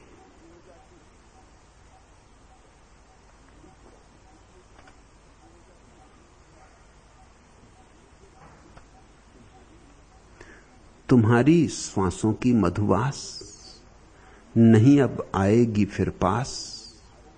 मधुर मनुहारे स्वप्निल प्यार, फेन शेष अब रीता ज्वार। फूल भी चुभते हैं बंसूल, हुए लो सारे सपने धूल। अश्रु बहते हैं सारी रात, याद कर कर के बीती बात। संजोया जो जीवन भर प्राण, हुआ अभिशाप वही वरदान। नाव पतवार सभी प्रतिकूल, हुए लो सारे सपने धूल। जल्दी ही सब सपने धूल हो जाते। जो पहले से सजग हो जाए और सपनों में ना पड़े, या पड़े तो इतना कुशलता से पड़े कि जब बाहर निकलना चाहे निकल आए। अन्यथा जिंदगी एक सपने से दूसरे और दूसरे से तीसरे में डोलती रहती, और जब होश आता है तब तक बहुत देर हो चुकी होती। चिड़िया चुग गई खेत, फिर पछताए होत का। अक्सर ऐसा होता है कि लोग बुढ़ापे में जाके मरने के करीब पहुंच के समझ पाते हैं कि जिंदगी के असली सवाल क्या थे, मगर अब हल कैसे करोगे? अब बहुत देर हो गई, अब तो बस राम राम जपो। राम राम जपने से कुछ हल होता है? क्रोध भीतर भरा है, तुम राम राम जपो, कैसे हल होगा? इतनी हो सकता है कि राम राम क्रोध में जपने लगो, और क्या होगा? कि राम राम ऐसे बोलो जैसे पत्थर मार रहे, कि छुरा भौंक रहे। तुमने देखा कि राम राम भी अलग अलग ढंग से जपते हैं लोग। मुल्ला नसरुद्दीन एक दिन सुबह घर से बाहर जाता था कि उसकी पत्नी ने कहा कि सुनो, जरा नौकरानी को 2-4 लताड़ देते जाओ। उसने कहा लताड़? और तू तो कहती थी कि नौकरानी बड़ी प्यारी और बड़े ढंग से काम कर रही, लताड़ की क्या जरूरत? उसने कहा कि ढंग से काम कर रही, बड़ी प्यारी, अभी तक जितनी नौकरानी आई उनमें ये श्रेष्ठतम, मगर आज जरा लताड़ देते जाओ, क्योंकि अगर वो क्रोध में रहती है तो जिस दिन गलीचे और दरियां साफ करना होती, अगर वो थोड़े क्रोध में होती तो अच्छी पिटाई करती दरियों की और सफाई ठीक होती। जरा लताड़ देते जाओ, आज दरियां साफ करनी। अब आदमी क्रोध में हो और दरी साफ करने का मौका मिले तो तुम समझ सकते हो कि फिर छोड़ेगा नहीं। आदमी शांत हो और दरी साफ करे तो और बात होगी। तुम्हारे कृत्य में तुम्हारी भावदशा हो जाती समाविष्ट। जो आदमी क्रुद्ध है वो राम राम भी क्रोध से जपेगा। तुम देख सकते हो, जो आदमी शांत है वो राम राम भी शांति से जपेगा। तो राम राम जपने से कुछ नहीं होता।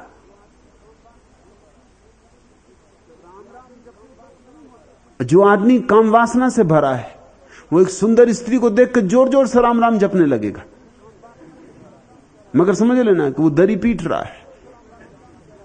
वो जोर जोर से राम राम कह रहा है, भीतर उफान आ रहा है। अब वो जोर जोर से राम राम कह रहा है, वो किस तरह अपने को समझा रहा है? वो राम राम कह के अपने काम को दबा रहा है। राम राम से कुछ हल नहीं होने वाला है। हां, जिंदगी में समस्याएं हल हो जाएं तो राम का आविर्भाव, अवतरण हो। ये तुम्हें उल्टी बात लगी क्योंकि तुमको यही कहा गया कि बस राम राम जप लो सब ठीक हो जाएगा। मैं तुमसे कहता हूं, अगर ऐसा होता तो ये देश कभी का ठीक हो गया होता। राम राम यहां सारे लोग जप रहे हैं। इतना सस्ता कहीं है जीवन, इतना आसान कहीं है जीवन कि राम राम जप लो सब ठीक हो जाएगा।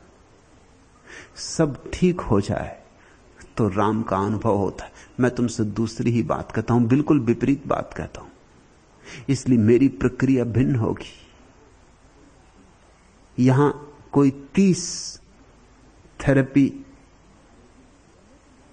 का आयोजन किया है,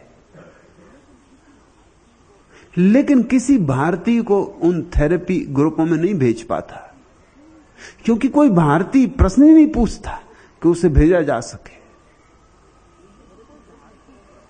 उन थेरेपी ग्रुप में सिर्फ पश्चिमात्य लोगों को मुझे भेजना पड़ता है। चाहता हूं भारतीयों को भी भेजूं, मगर अब प्रज्ञा है, इसको वहां भेजने से क्या फायदा होगा? क्योंकि थेरेपी ग्रुप में न तो चर्चा होगी बद्ध जीव की, न मुमुक्षु जीव की, न मुक्त जीव की, न मोक्ष की। प्रज्ञा को लगेगा क्या फिजूल की बातें यहां हो रही। वहां क्रोध को उभारा जाएगा, वहां तुम्हारी आग की लपटों को पूरी तरह भड़काया जाएगा ताकि तुम अपने क्रोध को पूरी नग्न दशा में देख लो। प्रज्ञा वहां गबड़ा जाएगी, वो कहेगी ये क्या हो रहा है, ये तो अधर्म हो रहा। क्योंकि वहां क्रुद्ध हो जाते हैं लोग इतने, तो थेरेपी के कमरों की दीवालों पर गद्दियां लगवानी पड़ी। क्योंकि वो जब क्रुद्ध हो जाते हैं तो दीवालों को पीटने लगते हैं, दीवालों से सिर मारने लगते हैं। तो कहीं सिर फूट ना जाए तो गद्दियां दीवार पर लगवानी पड़ी। और कभी कभी क्रोध की ऐसी दशा हो जाती है, एक दूसरे से जूझ जाते। मगर ये क्रोध को पूरा का पूरा सतह पर लाने का प्रयोग है। ये सतह पर क्रोध आ जाए, तुम इसे ठीक ठीक देख लो कि कितनी क्रोध की आग तुम में भरी पड़ी। उसी देखने में, उसी अनुभव में तुम्हारे भीतर एक क्रांति घट जाएगी, तुम साक्षी हो जाओगे। और साक्षी होने में रूपांतरण है। मगर भारतीय कैसे समझे?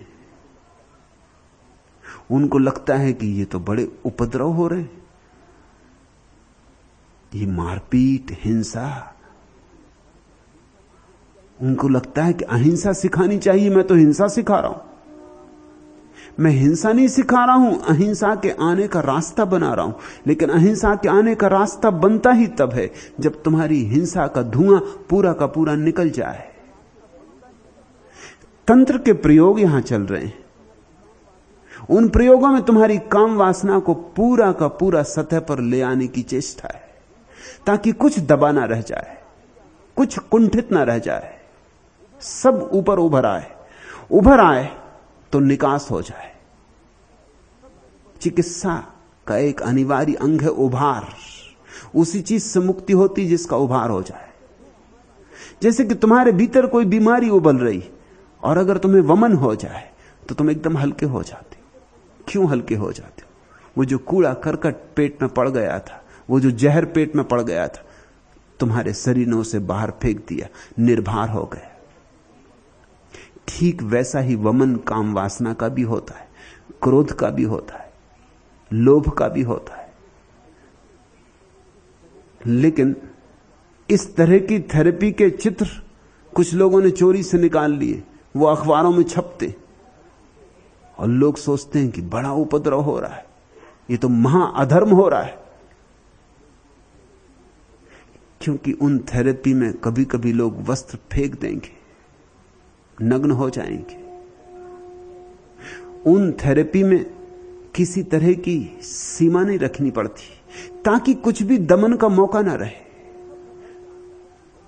सब उभर के आ जाए। और ये बड़े आश्चर्य की बात है कि जब सब उभर के ऊपर आ जाता है तो एकदम हल्कापन आ जाता है, फिर ध्यान सुगम हो जाता है।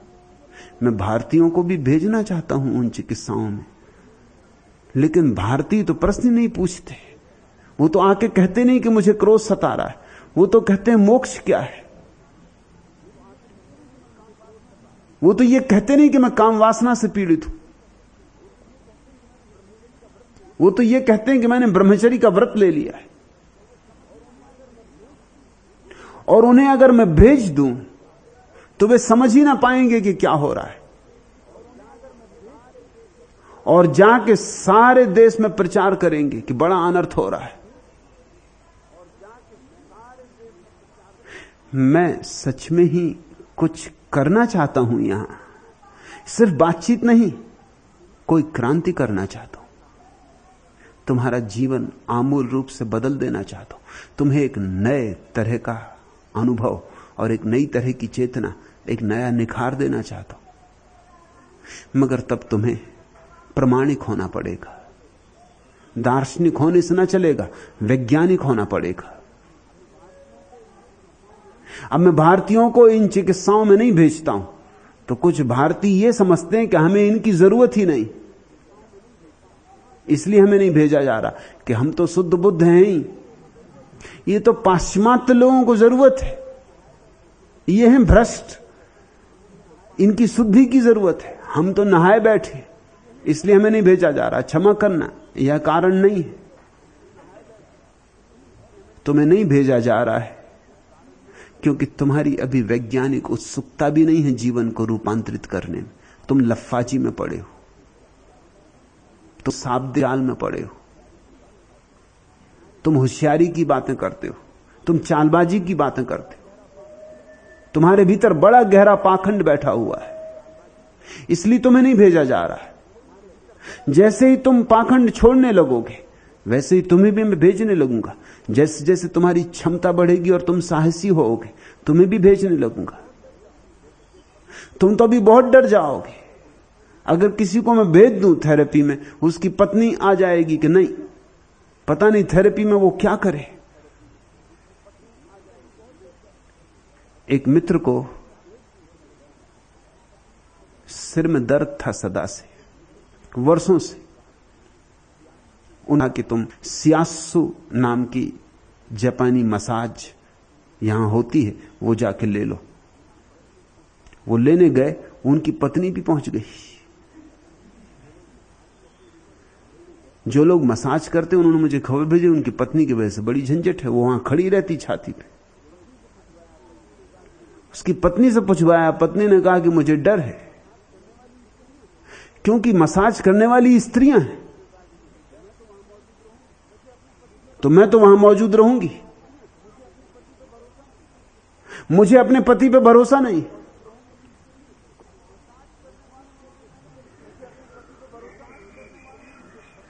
मसाज करने वालों ने मुझे खबर दी कि जब पत्नी नहीं होती तो पति शिथिल होता है, हल्का होता है। 90% सिरदर्द तो पत्नी की गैर मौजूदगी में ऐसे ही चला जाता है। 10% बचता है, वो मसाज से चला जाता है। पत्नी क्या आ जाती है कि तन जाता पति, एकदम अकड़ जाता है। अब सच्चाई यह है कि 90% वो पत्नी ही कारण है सिरदर्द का। फिर भी परिणाम हुआ, एक 7 दिन की मसाज से, सियासु से जन्म भर का सिरदर्द चला गया। अब करवाने को, लेकिन पति राजी नहीं, क्योंकि मेरी व्यवस्था यह है कि स्त्रियों की मसाज पुरुष करे। पति राजी था, स्त्रियां उसकी मजाक कर रही थी, उसने कोई इंकार नहीं किया था। लेकिन अब उसकी पत्नी की मसाज कोई पुरुष करे, इससे वो परेशान है, वो ये नहीं चाहता। अब पत्नी आतुर है, उत्सुक है, मगर पति, और पति तो परमात्मा है, पत्नी ज्यादा ज्यादा खड़ी रही छाती पर और कुछ न कर पाई, मसाज तो हो ही गई, लेकिन पति आगे नहीं दे रहा है। अब स्त्री और पुरुष के शरीर की ऊर्जाओं के भेद हैं। जब पुरुष स्त्री शरीर की मसाज कर तो ऊर्जा गहरी प्रवेश करती, क्योंकि पुरुष ऊर्जा और स्त्री ऊर्जा का मेल हो जाता है, एक संगीतबद्धता पैदा हो जाती। अगर स्त्री ही स्त्री की मसाज करे तो उनकी ऊर्जा एक दूसरे को विकर्षित करती। जैसे कि तुम चुंबक को देखते हो, ऋण चुंबक को ऋण चुंबक के पास ले आओ तो दोनों दूर हट जाते। ऋण चुंबक के पास धन चुंबक को ले आओ तो दोनों पास आके जुड़ जाते। ऐसे स्त्री और पुरुष की ऋण और धन विद्युत है, उनका ऋण और धन चुंबक है। अगर स्त्री की मसाज पुरुष करे तो ही मसाज गहरी जा सकती, नहीं तो गहरी नहीं जा सकती। और पुरुष की मसाज स्त्री को जा सकती, नहीं तो गहरी नहीं जा सकती। और मसाज इतनी गहरी जा सकती कि तुम्हारे भीतर के गहरे से गहरे तल में भी जो तनाव है उनको मुक्त कर दे। उन्हीं तनाव के कारण सिरदर्द था, वो सिरदर्द समाप्त हो गया। अब पति को अनुभव भी हो गया है कि मेरी तकलीफ दूर हो गई। अब पत्नी की कुछ तकलीफें वे भी दूर हो सकती, मगर पति राजी नहीं। ऐसी हमारी भारतीय बुद्धि है। तुम्हें समझ में नहीं आ सकता है कि मैं कैसी विपरीत परिस्थितियों में काम कर रहा हूं।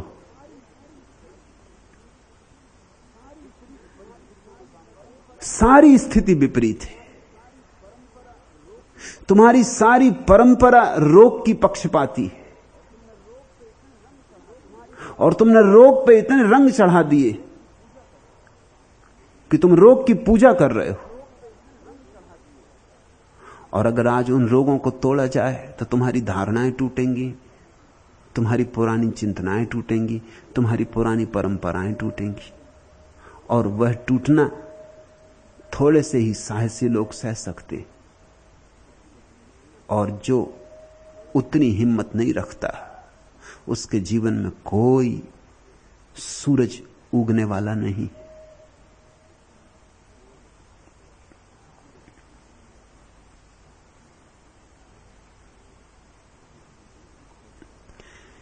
यह खो जाएगा, यह जीवन सदा खो जाता है। खो जाने के पहले इसे सुलझा लो।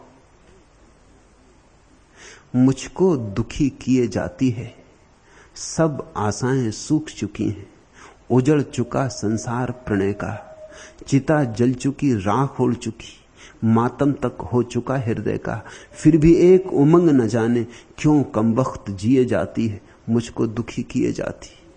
मरते मरते तक तुम किसी एक गहरी वासना में भरे ही रहते हो, वह छूट ही नहीं पाती, और वही वासना तुम्हारे जीवन का सबसे बड़ा उपद्रव है।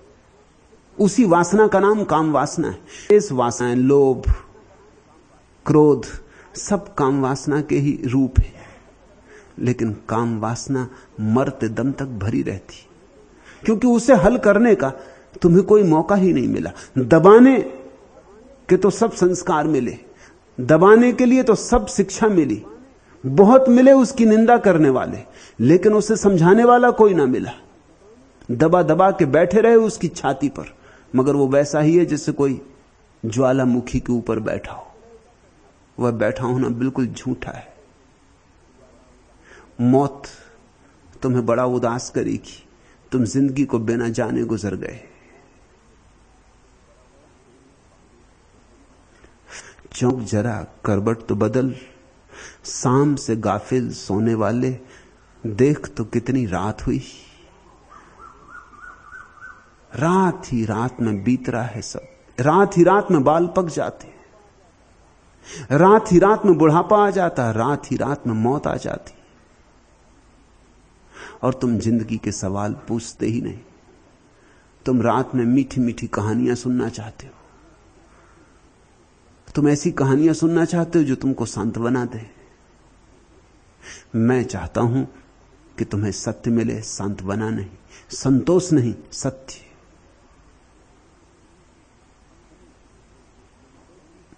अपनी इच्छा के प्रलाप में हाय हृदय ने समझ लिया था, प्रेम सत्य है, अविनाशी है, इसको काल नहीं छू सकता।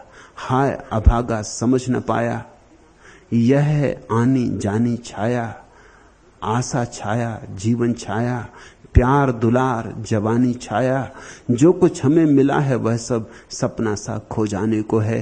आंखें हाय भूल जाने को, पागल दिल सो जाने को है। सब मिट जाएगा। इसके पहले कि सब मिट जाए, तुम्हारे भीतर साक्षी का जन्म हो जाना चाहिए, और साक्षी का जन्म जिस भांति हो, उन सारे प्रयोगों से गुजरने की हिम्मत होनी। साक्षी जन्म जाए प्रज्ञा, तो तू समझ लेगी बद्धता क्या है, मुमुक्षा क्या है, मुक्ति क्या है, मोक्ष क्या है। बस एक साक्षी के जग जाने से सब समझ में आ जाएगा। और साक्षी को जगाना हो तो जीवन के यथार्थ के प्रति जागो, झूठे आकाशी सपनों सिद्धांतों में मत उलझे रहो, शास्त्रीय जिज्ञासाएं मत उठाओ, जीवंत जिज्ञासाएं उठाओ। अपनी वास्तविक समस्याएं मेरे सामने रखो, उन्हें सुंदर सुंदर सिद्धांतों में मत छिपाओ। मैं तुम्हारे घाव भर सकता हूं,